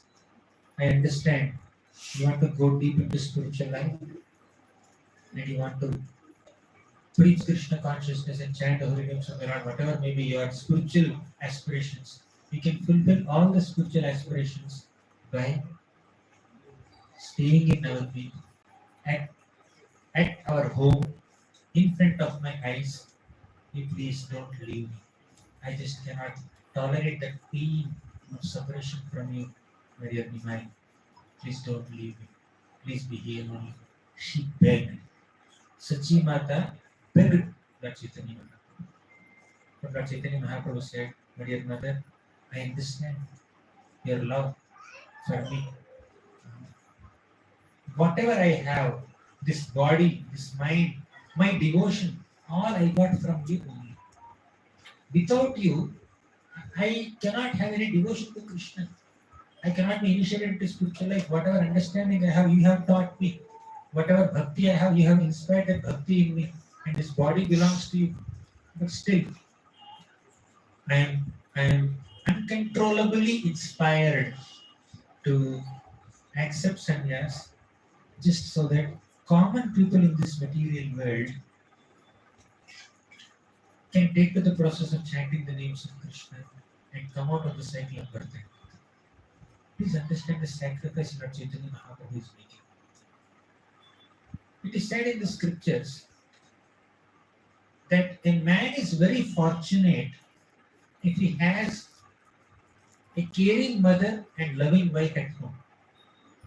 The fortune of a man has to be estimated not by awards, not by rewards, not by money, not by any amount of followers, etc. The fortune of a man in one perspective is estimated by how much he has access to a loving wife and a caring mother. Lord Chaitanya Mahaprabhu had access to a loving mother and a loving wife. And not only that, he's also surrounded with so many loving followers. Srivas Thakur, Murari Gupta, Advaita Acharya, Haridas Thakur, Mukunda, Gadadhar Pandit. So many people. Chandrasekhar, so many people are there. Intimate associates of Lord Chaitanya. He has deep friendships. But still, Lord Chaitanya Mahaprabhu wanted to leave all of them and become a sannyas and accept sacred blood. For what? Only for us. Please understand, for us, Mahaprabhu has taken sannyas. Because common people in those days were not taking Lord Chaitanya Mahaprabhu's words seriously, just to make them more serious in bhakti, he has taken sannyas. If I take sannyas, at least sannyas ashram has some respect in those days in that culture. Now, as Kali Yuga progresses, that also will be extinguished. But 500 years back, the sannyas is given utmost importance. And even now also, sannyasis and brahmacharis, they get some respect. People would love to hear them because they have given up this enjoyment that is available in family life. They naturally get respect. The celibacy attracts respect.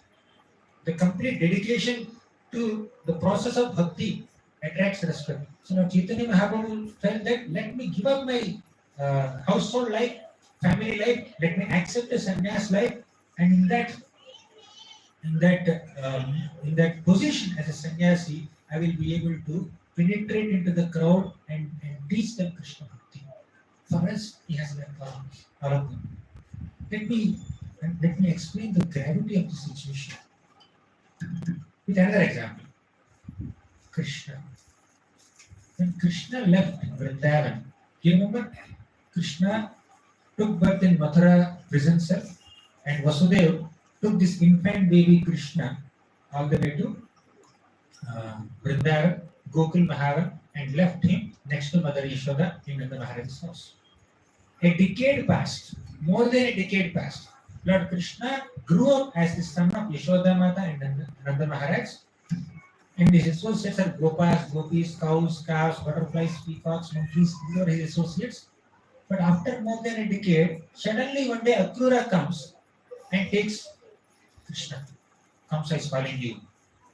Krishna, you are the son of Vasudeva and Devaki, not Nanda Maharaj and Yashoda. Kamsa is calling you to Mathura, please come. Your parents are waiting there. Vasudeva and Devaki are crying for you. They are in the prison cell. Kamsa is torturing them. You should come and liberate them. You should release them. A mother who has a child like you, a capable child like you, should not suffer, should not deserve to cry like this in separation from her son. For more than a decade, she did not even see you. Can you just imagine? Nobody was clicking some photos in Vrindavan and sending WhatsApp messages to Devaki Mata. Right? She was not getting any live updates. She just gave birth to Krishna. On the day of Krishna's birth, she gave her little milk to Krishna, and that's her only connection with Krishna as a mother. She gave first milk to Krishna, and immediately Krishna was taken to Gopal. More than a decade passed, she did not see him, she did not hear him, she did not hear about him so much. That's how her life is concerned. So Akrura said, Krishna, please come to Mathura. Krishna said, yes, I come.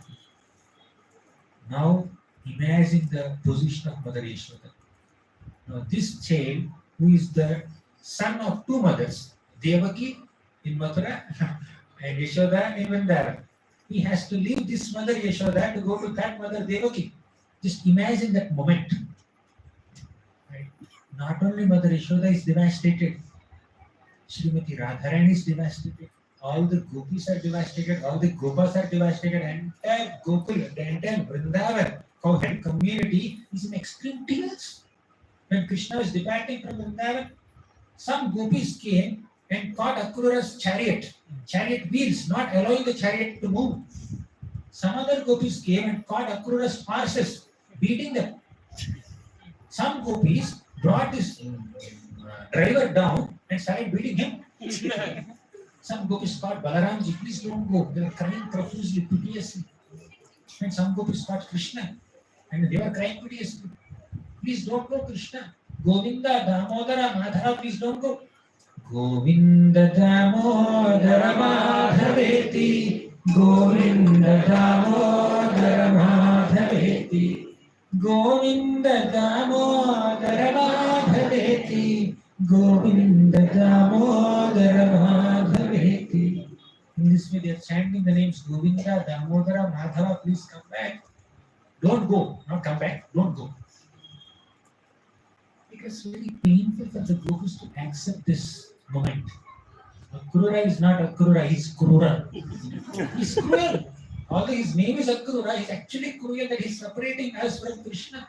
They're crying piteously, all the gopis of Vrindavan, and Krishna pacified them, consoled them, and said, I will come back very soon. And he left.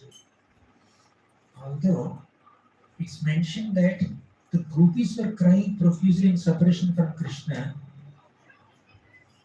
Krishna also secretly wept within his heart in separation from the gopis. It was not only painful for the gopis to leave Krishna, it is extremely painful for Krishna also to leave Yashoda Mata and all the gopis in Vrindavan and go to Mathura. Mathura is not exciting for Krishna as much as Vrindavan is exciting to him. Dwaraka is not exciting to Krishna as much as Vrindavan is exciting to him. Kurukshetra is definitely not exciting to Krishna as much as Vrindavan is exciting to him. But still, Krishna had to orchestrate this entire battle of Kurukshetra and to destroy all the miscreants. Why Krishna is doing that? Because he wanted to establish dharma. Right? Although Krishna could have spent his whole life, all his manifest 1 century of his manifest pastimes in Vrindavan, but still, just to destroy all the miscreants, just to establish dharma, teach Bhagavad Gita. So Krishna came to Kurukshetra, Krishna came to Mathura, Dwaraka, and many other places. He went to Kundalapur, he killed so many demons. Killing demons is not exciting to Krishna. Playing with gopas and gopis is exciting to Krishna. Right? Why Krishna had to tolerate all the internal pain of separation from his dear devotees just to establish dharma and teach us dharma. Similarly, Lord Chaitanya Mahaprabhu also is tolerating the pain of separation from his own mother, Sachi Mata, his own wife, Vishnu Priya Devi, and many other associates, loving associates in our Navadvip. just to accept sannyas and give us Krishna Prema, Krishna Nam. That is his mercy. Actually speaking, let me give a simple example. Say this little boy becomes a CEO of a company in future, right? You want to become? See, he becomes a CEO of a company, multinational company that has 100 branches all over the world. In Australia, Sydney, you have one branch. In Melbourne, you have one branch. In New Zealand, Auckland, you have one branch. And in America, you have another branch in Seattle or San Francisco and New York, you have some branches. And in London, you have another branch. Like that, you have branches all over the world, and then you are flourishing in your business. Right? Out of these 100 branches, there is one branch which is not doing that. There, you are not getting much profit. And all the employees there are fighting with each other. They are not cooperative at all. They are not only fighting with each other, they are fighting with you also. Whenever you, the main boss, CEO, goes to that branch, they are trying to argue with you, defeat you, or harm you, kill you, attack you, so many things they do. Right? How much are you inspired to run that branch? Will you close down that branch? Or will you still go and try to improve that branch, invest there, and try to settle the disputes between the employees? Try to improve the branch. We are in line with Krishna and Chaitanya Mahaprabhu. Okay, this boy said, very honest, he wants to improve that branch. Probably he doesn't know the extent of the non-cooperation there. But good, very good. Please be like that one. Okay? Even if you have grown up, you should be like that. I'll ask you this question after 10 years. What about others? 99 branches are giving you great profit, and employees are very cooperative. They're devoted to you. They're very loyal to you. They're very chaste to you. They're very loving and caring. They're considering this company is like our company. This is our home. They're considering like that. But there's one branch, employees are not at all cooperative. They're really terrible. So how many of you are inspired to close down such a branch? Please raise your hands. Okay. Can I assume that all others are inspired to continue that branch?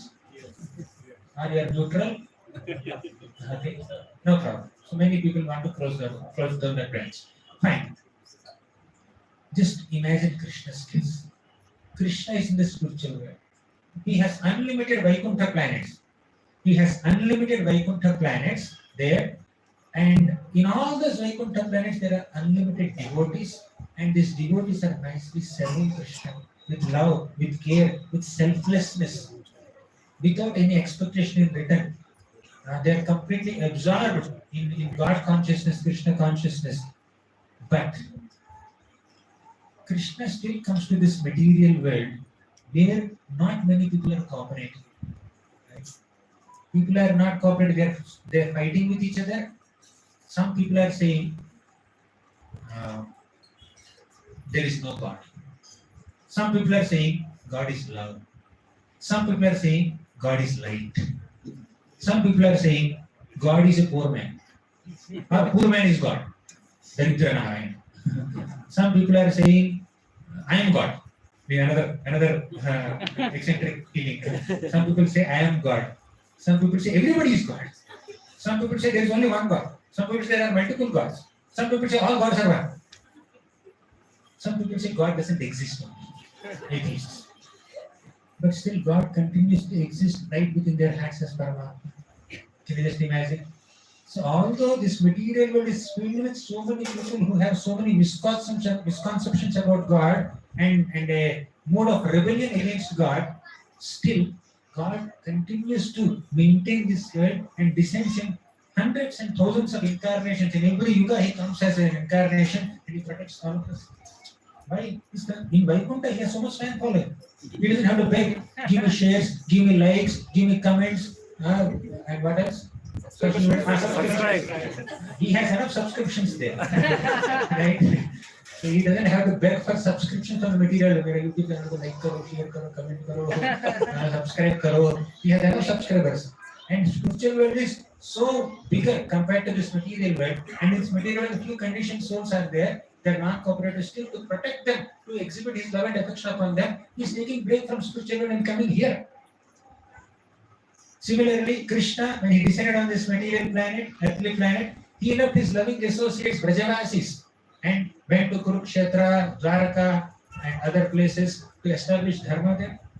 For our sake, to give us Bhagavad Gita. If Krishna sits in Vrindavan, he need not speak Bhagavad Gita. Gopis are singing Gopi Gita for him. And Krishna sings only Venu Gita, and Gopis are singing Gopi Gita, Pramara Gita, Yogala Gita. There is no need of Bhagavad Gita in Vrindavan. But Krishna has to come out and give his basics. Sattvagun, Rajogun, Tamogun, Jiva, Prakriti, Kala, Karma, Ishvara. These are like ABCD. Considering the knowledge of rasa, like Madhurya rasa, Vatsalya rasa, Sakya rasa, Dasya rasa, one who is on the rasa plane has to speak Atma, Sharira. It's like ABCD. You ask a PhD professor to come and teach ABCD to kids. Teach A, B, C, D.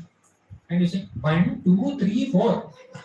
You have to teach this 1, 2, 3, 4 to kids. Will the PhD professor be excited to do it? Do you know who am I?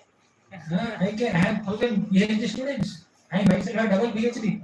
I wrote 10 papers not 10. I wrote 100 papers in international conferences, and my papers are published in big journals. I wrote 100 books. So PhD professor feels it's below his dignity to give a class to 7th standard student or 4th standard student, or even BTech students or MTech students also sometimes. Right? That's the nature of pandits in this world. But Krishna,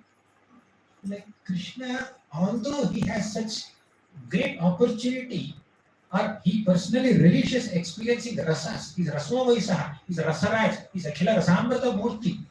Although he is on the level of experiencing rasa with his loving devotees, pure devotees, Nitya Parshadas, he's taking out his time to come and give mercy to these conditioned souls who are rotting in this material existence. In pure divine spiritual bodies, all the gopis of Vrindavan are serving Krishna in Vrindavan. They have spiritual bodies. Their bodies are not made of earth, water, fire, air, ether, blood, bones, nerves, hairs, mucus, stool, urine, bile. That's not there in their bodies. When Krishna has to receive service from us in this material world, who is serving them? People who are in this material bodies are serving them. What is there in this material body? If you just remove this 1 mm or half mm layer, there is flesh, blood, nerves, gases, urine, stool, mucus, bile. This is some bunch of trash cans are jumping up and down when we are doing kirtan here. We say, no offense to any devotee, but I'm saying this body is a bunch of trash cans. Once this 1 mm layer is removed, everybody is a lump of flesh. You cannot differentiate who is who. And just by seeing the skin color and the skin shape, then we feel very attracted. But once the skin, that one little layer is removed, just like potato has this layer, right? You should remove that. Like that, if you remove the layer of the skin of the person, it's just a flesh, a lump of flesh. Krishna, with our material senses living in this material body, sometimes you don't take bath properly. Sometimes you don't wear fresh clothes. And Krishna has to receive service from us. Such an austerity for Krishna. Just empathize with Krishna. Please, empathize with Krishna. Sympathize with Krishna. What kind of service is he taking? So when you are a boss of a company, when somebody gives you a little less treatment, if the car is not like Innova or some big car, Xylo or Audi, if somebody builds an auto, share auto for you, offended, they go in auto. You feel very offended, isn't it? So we feel so much prestige with our material identities, temporal identities. How much prestige Krishna has to feel, right? Krishna is the Supreme Lord, Satchidananda Vigraha, Ishvaraha Paramaha Krishna, Satchidananda Vigraha, Ananiradir Govinda, Sarva Karana Karanam. That Sarva Karana Karanam is manifesting in a deity form. In a deity form, which is made of material elements, he is mercifully manifesting in deity form and taking service from people who are trapped in this material bodies. Very austere for Krishna to receive. And when Krishna is leaving his loving associates in Vrindavan Dham and coming to this Mathura and Dwarka were filled with politics. What is there in Dwarka? What Dwarka is Dham, but Hastinapur, what is there in Hastinapur? Politics. Duryodhan, Dushyasan, Karna, Shakuni, this Dushka Chatushtayam. These people are doing so much politics, and here is that blind king Dhritarashtra supporting them, and Krishna has to go there. Sandhi, Duryodhan, can you please give half the kingdom to Pandavas? And Duryodhan just half the kingdom? Forget half the kingdom. I will not give even that much land which is accommodated under the tip of a needle. Get lost from here.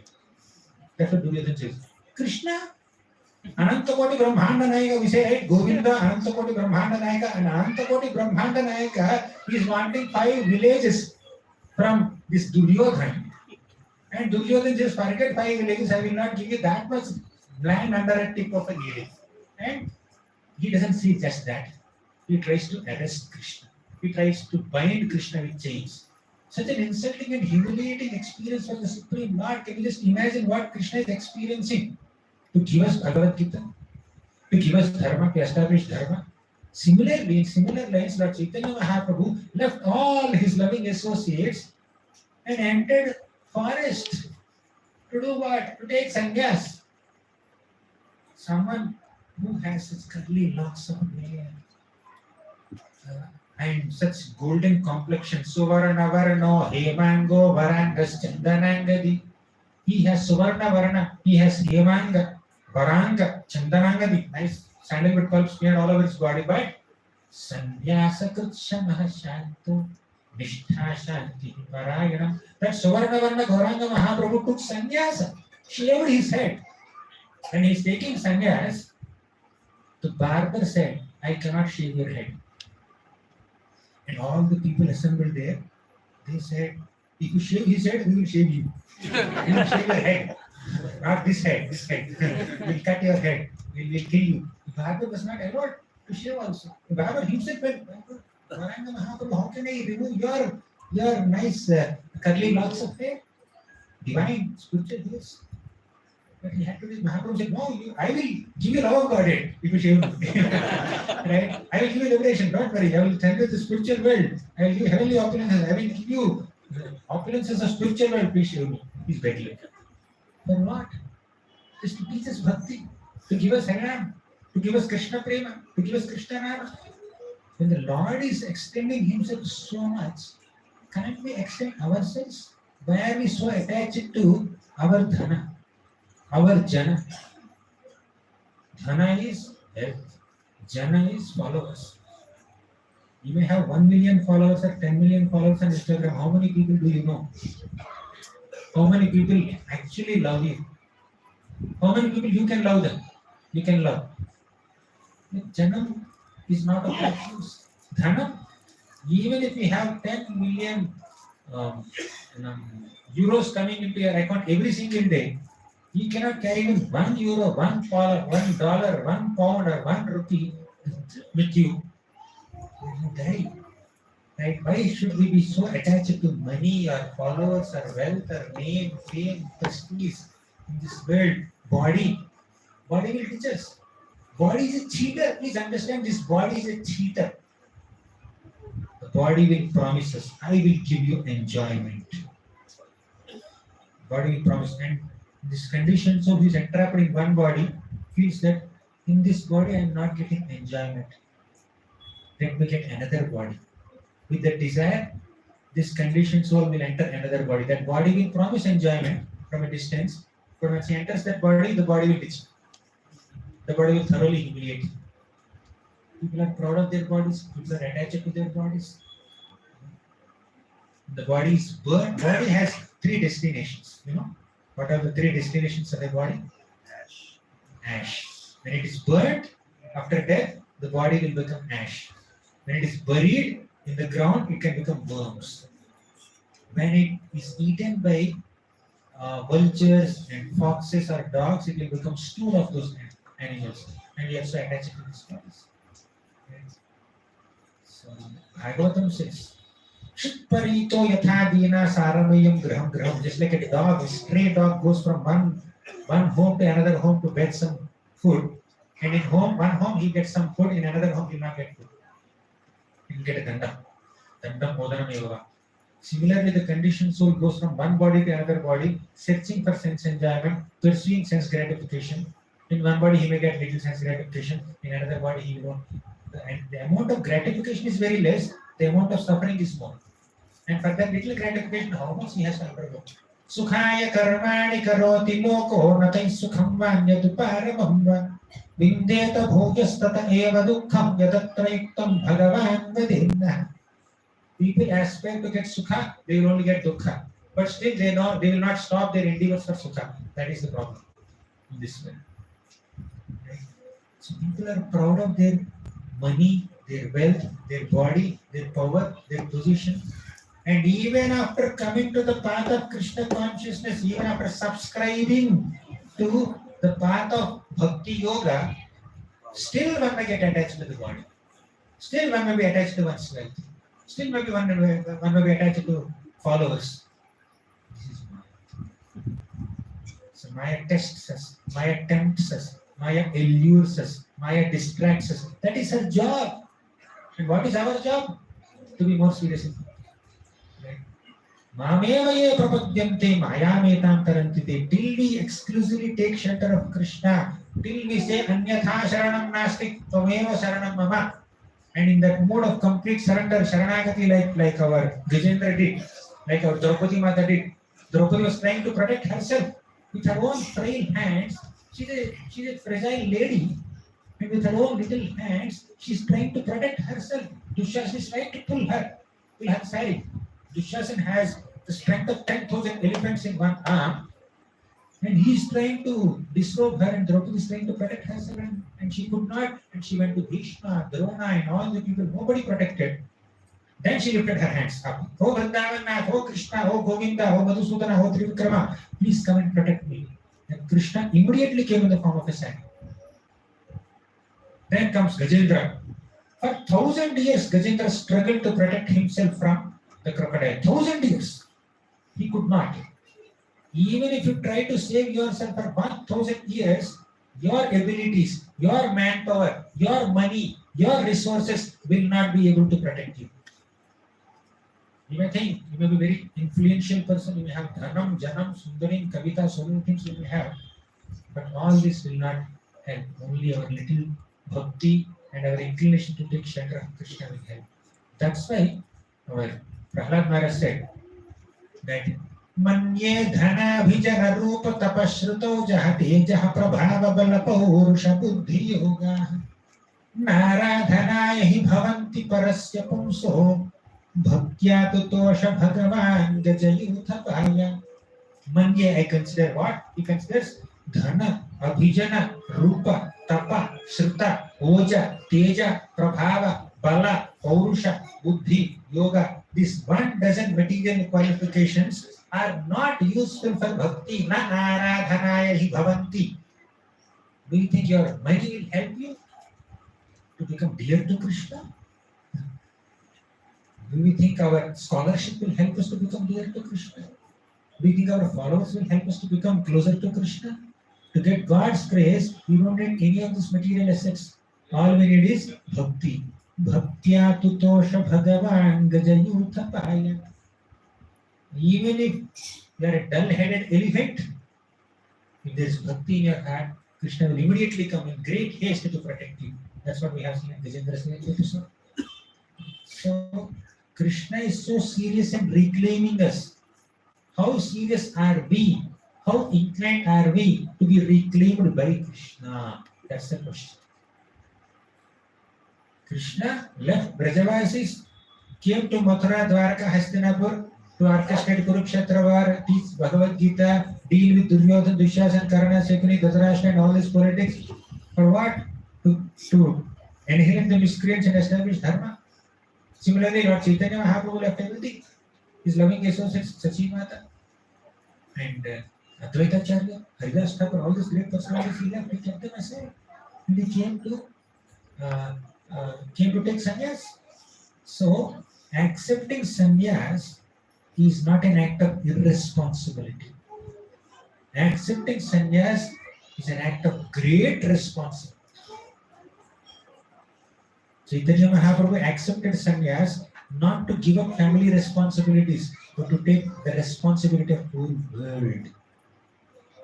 Sometimes sannyasi, a renounced life is perceived to be irresponsibility or running away from different kinds of responsibilities or even attachments or obligations. No, it's accepting a greater responsibility. One responsibility on the individual plane is to control one's own mind and senses. Another responsibility is to guide so many people, hundreds and thousands of people in their spiritual lives and bring them closer to Krishna and teach them. You know what? To penetrate through the thick layers of false ego and ignorance of a conditioned soul and touch the soul and tell them, my dear sir, you are a servant of Krishna, please understand this. It requires so much of purity and austerity. Not everyone can do that. Every conditioned soul is covered by millions of layers, thick layers of false ego, ahankar, thick layers of ignorance, andhakar, ajnana. To penetrate through these layers of ignorance and ego and communicate to that soul, my dear sir, you are a servant of Krishna. To make us say that, Mahaprabhu himself accepted the mode of servant of Krishna and saying, Ainanda Tanuja Kinkaram Patitam Mam Vishame Bharam Bhudav. This is not Mahaprabhu's sloka, this is our sloka. Ainanda Tanuja Kinkaram. Who is Tanuja? Ananda Tanuja Kinkaram. Who is Krishna's Kinkara? We are Krishna's Kinkara. Who is Mahaprabhu? Krishna himself. Krishna is Ainanda. Mahaprabhu is saying, Ainanda Tanuja Kinkaram Patitam Mam Vishame Bharam Bhudav. Where is the position of a multimillionaire son sitting in a big AC room, ordering whatever he wants from his servants? And where is the situation where he is begging for some food on the street and he's not getting any food? He's going to the dustbin and taking out all the leaves and then trying to get some little grains which are stuck to the pot, stuck to the leaves, and trying to eat that. You see, if a multimillionaire son is doing that, it's very awful, right? Similarly, we are all sons of children of multimillionaires. Multimillionaire, who is that? Krishna. We are all children of the Lord. We are amshas of the Lord. We are servants of the Lord. We have an eternal bonding, eternal relationship with Krishna. Forgetting that eternal relationship, we are coming here and rotting in this material existence, thinking that these pleasures of movies, money, cars, bungalows, this is eternal pleasure. This is an entanglement. Entanglement that comes in the form of enjoyment. The external face is enjoyment, but the internal form is entanglement. Right? That is Maya's job, to make entanglement look very appealing, very pleasing, very exciting. Come, it's very enjoyable, come. In the simple way we can see somebody has cough or cold and ice cream parlor, ice cream is showing. See, it is very tasty, very nice, very yummy, strawberry, butterscotch. Please come and eat it. And this fellow will get injured and eats it, and he will have more bad throat. He'll spoil his health more. Maya is like that. Attraction to ice cream is an innocent thing, but there is much more severe entanglements. Right? Attachment to name, fame, prestige, followers, money, opposite gender, form of opposite gender. Very scary situation. So therefore, let's not find our sense of security in material attachments. The greatest security is out there in Krishna's shelter. Krishna said, Ananyas chintayanto mam ye janaha paryupasate tesham nityabhiyuktanam yogakshemam vahamyaham. Yogakshemam vahamyaham. I will take care of your needs and moods. If you have the right mood to connect with me, I will fulfill your needs, spiritual needs. Sometimes people will misinterpret this statement. Yogakshema Mahamya means whatever I don't have, Krishna should supply. Otherwise, he is not God. He has no other form, no other work or what. Just to fulfill your material needs, he is the only job profile of God. People put God in a box. Why? Who is God? Whoever destroys my miseries, whoever gives me enjoyment, he is God. There is no other definition of God. What God has to do, he should give me enjoyment, he should destroy my miseries. Miseries are suffering. That is God. That's understanding of most common people. God is your supreme father. You have an eternal connection with the Lord. Only in his company you will enjoy spiritual pleasure. And you're asking him for material pleasures. So, Lord Chaitanya Mahaprabhu accepted sannyas not to break the heart of Sachi Mata. In fact, he had to tolerate her tears. If we are not taking the gifts that Lord Chaitanya Mahaprabhu is giving us seriously, we are answerable to Sachi Mata. Right? Agree? Because to make him, for Lord Chaitanya Mahaprabhu to become sannyasi, before Lord Chaitanya Mahaprabhu became sannyasi, Sachi Mata had shed gallons of tears. Lord Chaitanya Mahaprabhu tolerated the pain of his mother's tears to give us the pleasure of Krishna prema. It was not easy for Lord Chaitanya to give up his associates. It was not easy for Krishna to give up Brajavasis. Out of his sense of responsibility for the suffering conditioned souls in this material world, Lord Chaitanya Mahaprabhu took sannyas. And as sannyasi, he chanted Krishna's names. Inducing everyone to chant Krishna's name. Chant, chant, chant. We are saying can't. He's saying chant, and we are saying can't. So this is our responsibility to accept Mahaprabhu's mercy. Now you see, the greatest qualities of the Lord has so many qualities, so many opulences, so many vaibhavas, vibhutis he has. Out of all the greatest opulences of the Lord, the greatest opulence is his love, his affection, his compassion upon all of us. Although he is the Supreme Lord, still he is our well-wisher. Generally, great celebrities and big people in this world, they are not accessible to common people, right? Can you directly go ahead and meet some CEO of a company or some multimillionaire or even a movie star? Can you directly go and meet them? You cannot meet them because they are in their space. But Krishna is so accessible. He loves us and cares for us so much that he stays right within our hearts eternally as Paramatma. Even if the living entity commits such abominable activities, sinful activities, and takes birth as an ant or a snake or a scorpion or a wolf or a worm and stool also, the Lord will not love us. Can anyone love you more than this? Whether we know it or not, whether we realize it or not, whether we acknowledge it or not, we love Krishna more than anyone else, and Krishna loves us more than anyone else. This is our eternal bond. First, we need to realize and admit that Krishna loves us more than anyone else. Then, in reciprocation with that love, you should start loving Krishna. The greatest quality of Krishna is to love us, and our greatest quality is in reciprocating with that love and receiving that love. So let's embrace that quality. Let's not think of ourselves as gods, controllers, proprietors, enjoyers, masters. Let's think of ourselves as servants. We are not masters, we are servants. We are not enjoyers, we are enjoyed. Our efforts are supposed to be enjoyed by Krishna. In trying to give enjoyment to Krishna, service to Krishna, we get the supreme spiritual enjoyment. If you go and decorate the mirror, you put some Fair and Lovely on the mirror. You put a 1 kilometer thick, what is that called, cow powder on the mirror.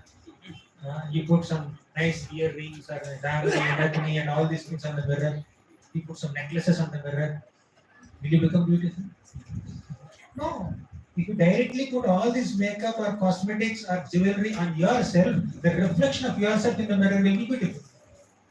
All of us are reflections of the Lord, reflections of Krishna. When we try to serve Krishna, we become beautiful.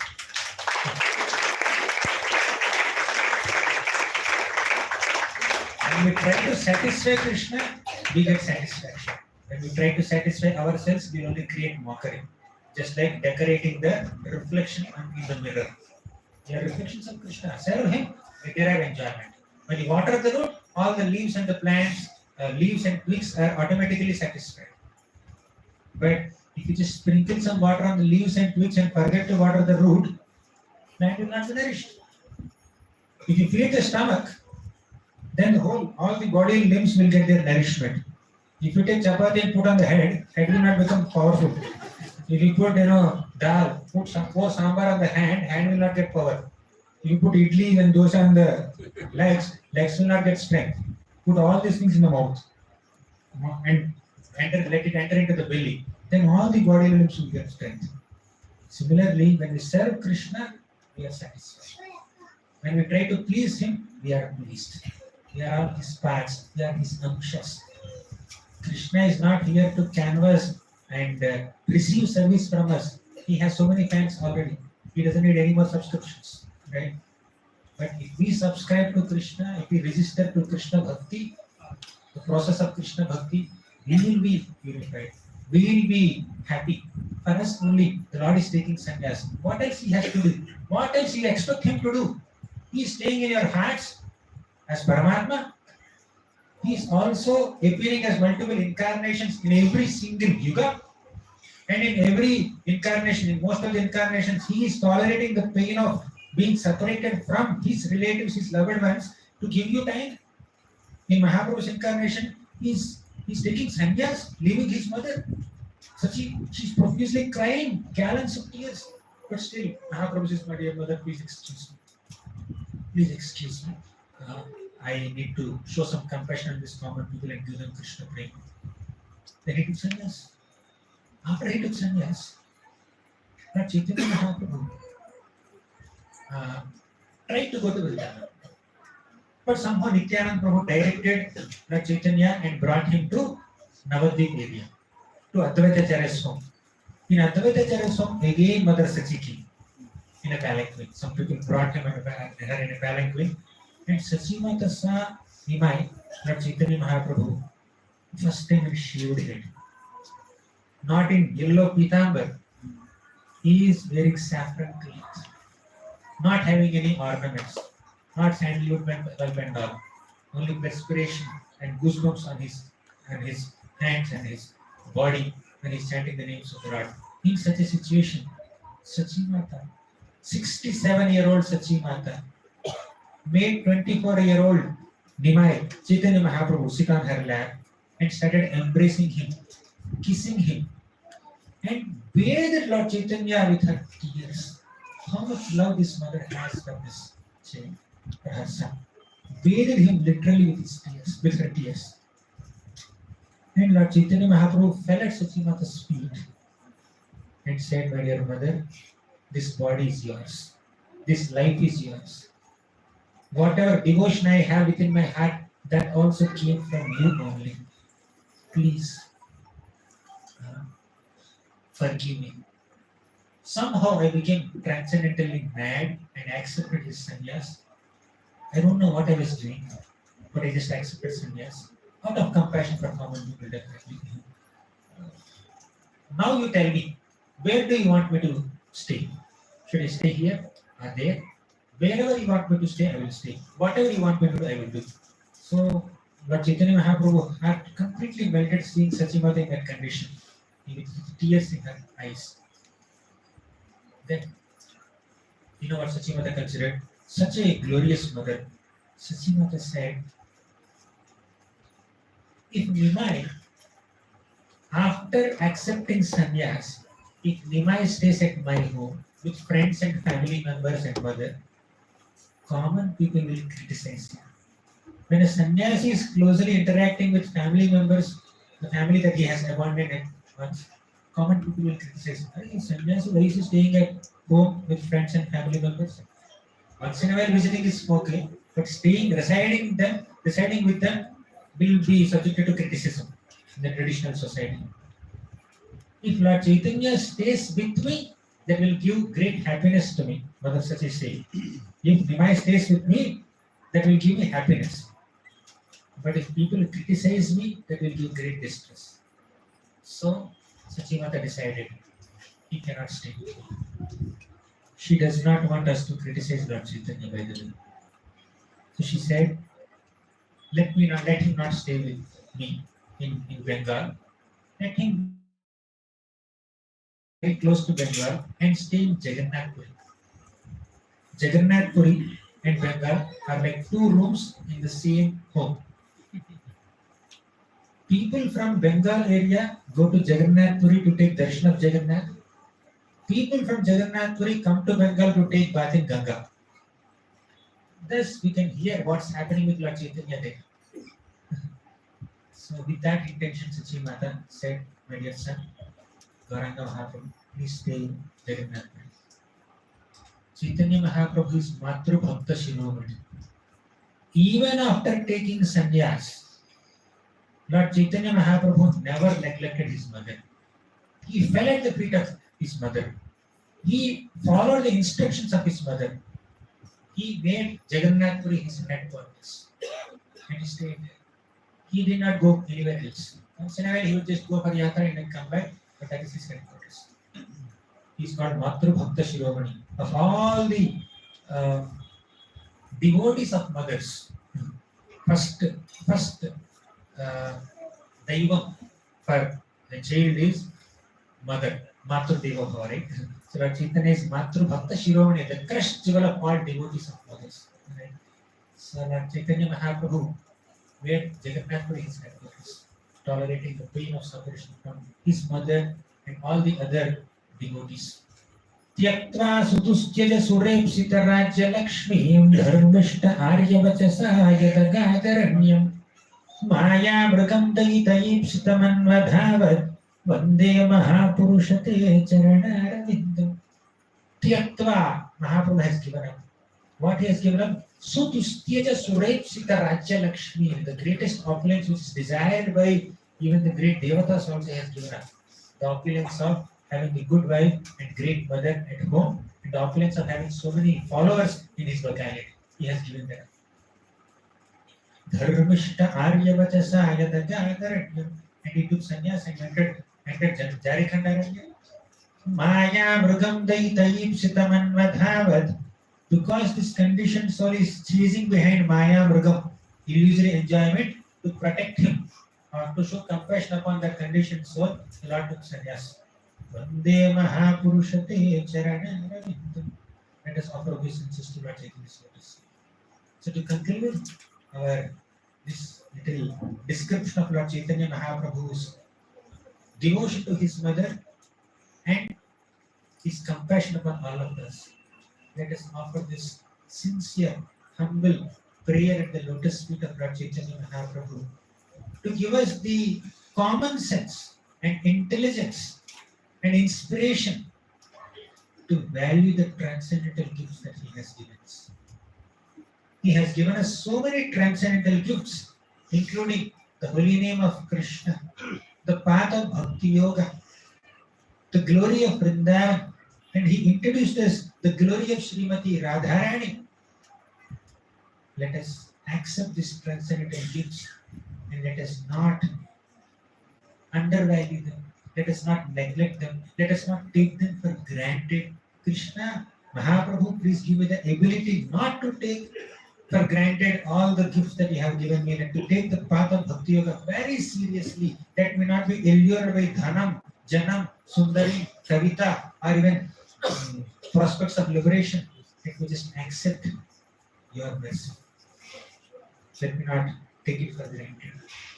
So the greatest way to reciprocate with the love and affection of the Lord is to receive it, to value it. So with this, I'll conclude. Shri Gaura Purnima Maha Mahotsav ki jai, Shri Gauranga Mahaprabhu ki jai, Shri Prabhupada ki jai. Hare Krishna. I forgot to emphasize on the prasadam thing, distribution. I am very happy and grateful to be here and witness so many devotees daily distributing prasadam to devotees going, people who are going via this Bhakti center. And especially I am impressed with the small children who are very enthusiastically distributing 250 grams of prasad to the visitors of this place and those who are passing by on the road. That's a great service. You know what Lord Chaitanya Mahaprabhu told Advaitacharya? He said, whoever offers such bhoga means this food items, great food items to the Lord with so much love and devotion, I will take the dust of the lotus feet of such a devotee on my head. Mahaprabhu said. that we keep Bhoga so that Mahaprabhu takes our test. That's not the intention there. But this is the importance that our Chaitanya Mahaprabhu gives to distributing prasad to people. And Mahaprabhu would remember the favorite dishes of all the devotees, and he will instigate them. Please feed them. He likes this item more. Please feed him more. So he will feed them 5 times as much as they can eat. So thank you so much for that, and thank you so much Leela and Prabhu for leading this wonderful Vaishnava community. And, your enthusiasm is very contagious. Your energy levels are very high. You are leading so many devotees. You are leading so many leaders and bringing more and more people to the lotus feet of Gauranga Mahaprabhu and distributing the holy name of the Lord, Krishna Prasadam, so much of missionary spirit, organizing 30-40 Rath Yatras every year, having at least 25 sections program. As Chaitanya Charitamrita says, Krishna Shakti Vina Nahi Tara Pravarta. So without Krishna Shakti, devotees cannot accomplish what they are accomplishing in the path of Bhakti. So I'm very grateful to be a part of Gaura Purnima festival as this Bhakti center. May this Bhakti center be overflowing with hundreds and thousands of devotees in many years to come.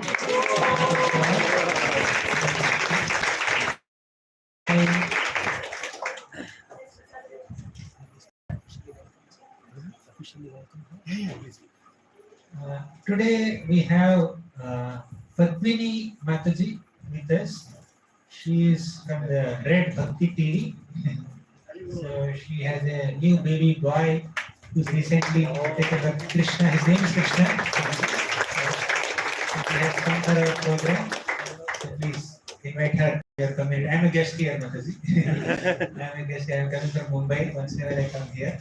But they are the family here. You can just be part of this family. They are lovingly inviting you. Please come whenever you want here. So thank you so much. Please send the Gaura.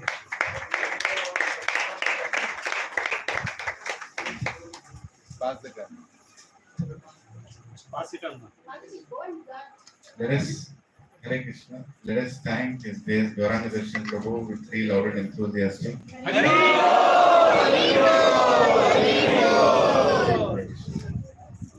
Lord Krishna tells in Bhagavad Gita, 4th chapter, 2nd sloka, Evam Parampara Praptam, Evam Rajarishwara, Sakala Yamata, Yoga Nashtamaka Parantapa.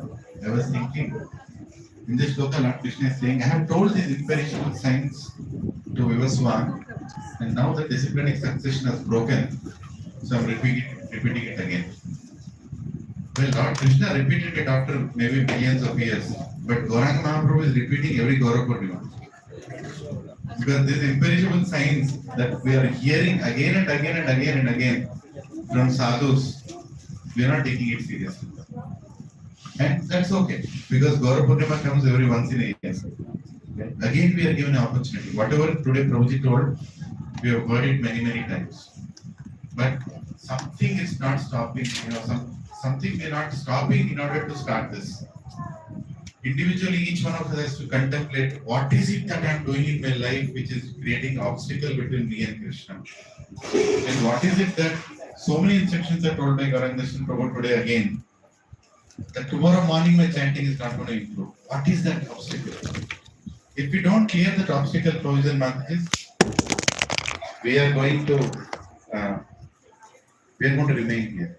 We are going to remain here and wait for that opportunity to come again and again and again. The opportunity is right here. For the next few minutes, there are devotees who made, I don't know, we have planned for 365 Bhoga items for Chaitanya Mahaprabhu's appearance. So they are being kept there. Few devotees, they are going to do that service. Remaining can go a little back so that they have enough space to keep it there. And while they do that, as together as one community, as together as a whole sangha of devotees, what a drop of ocean cannot do, a river can do. A drop of ocean has a desire, a drop of rain has a desire to go and mix in the ocean, but it alone cannot go. It has to fall into a river, and the river can take it to the ocean. In the same way, what individually we cannot do, we can do it together. So for the next 15 minutes, let this be the best kirtan of our entire year. Let this be the best meditation on the holy names for the whole year. Yes, we did kirtan, we did chanting, but now we are surrounded by devotees here. Hare Krishna, who are not doing, can you please sit down? Who are not doing the, yeah. Let's settle down. So, is the Mridanga ready? Yes. Yeah. It's not the tune, it is the prayer behind the holy names that we all will try to meditate on. Don't look here and there. If you want, close your eyes, because anyway Darshan is closed. You don't want any other Darshan except Gauranga Mahaprabhu today. And Gauranga. You can see the pictures of Krishna that are kept everywhere in different pastimes of Krishna in the hall. Or you can meditate on that name of Krishna that he is telling that he has invested all his energies. Don't bother who is walking around you, what they are doing, what sound is coming. The only sound we'll try to hear for the next 15 minutes, if you can do that, is the names of Krishna. Do you want to do that? Let this Gaura Purnima start a new era of chanting in our lives. A new way of focusing our entire concentration and begging. It's not a mental exercise to concentrate. Gaura Maharaj says chanting means, kirtan means to cry. Cry that I don't have your taste to chant your name. Cry that I'm not depending on you. Cry that the biggest enemy on the planet is my own free will. Cry that that free will has to be surrendered one day. Let us surrender it. Don't sing with me. Sing after. Hare Krishna, Hare Krishna, Krishna Krishna, Hare Hare, Hare Rama, Hare Rama, Rama Rama, Hare Rama, Hare Krishna.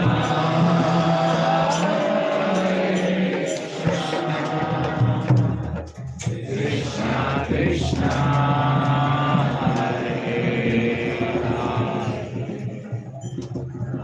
Hare Rama, Hare Rama, Rama Rama, Hare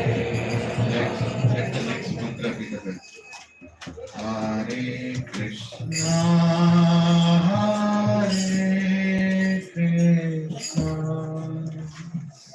Krishna Krishna, Hare Rama, Hare Rama, Hare Rama,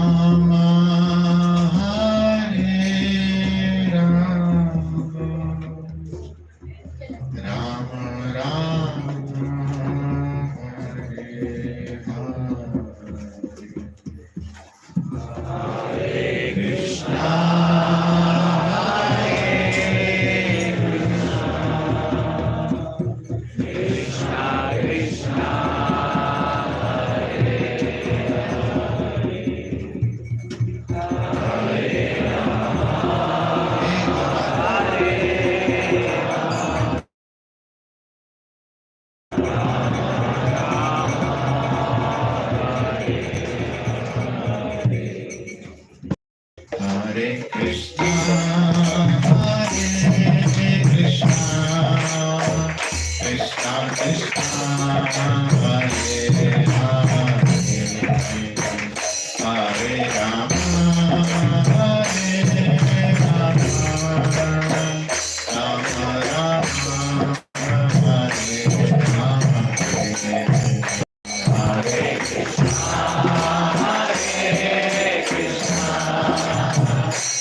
Hare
Hare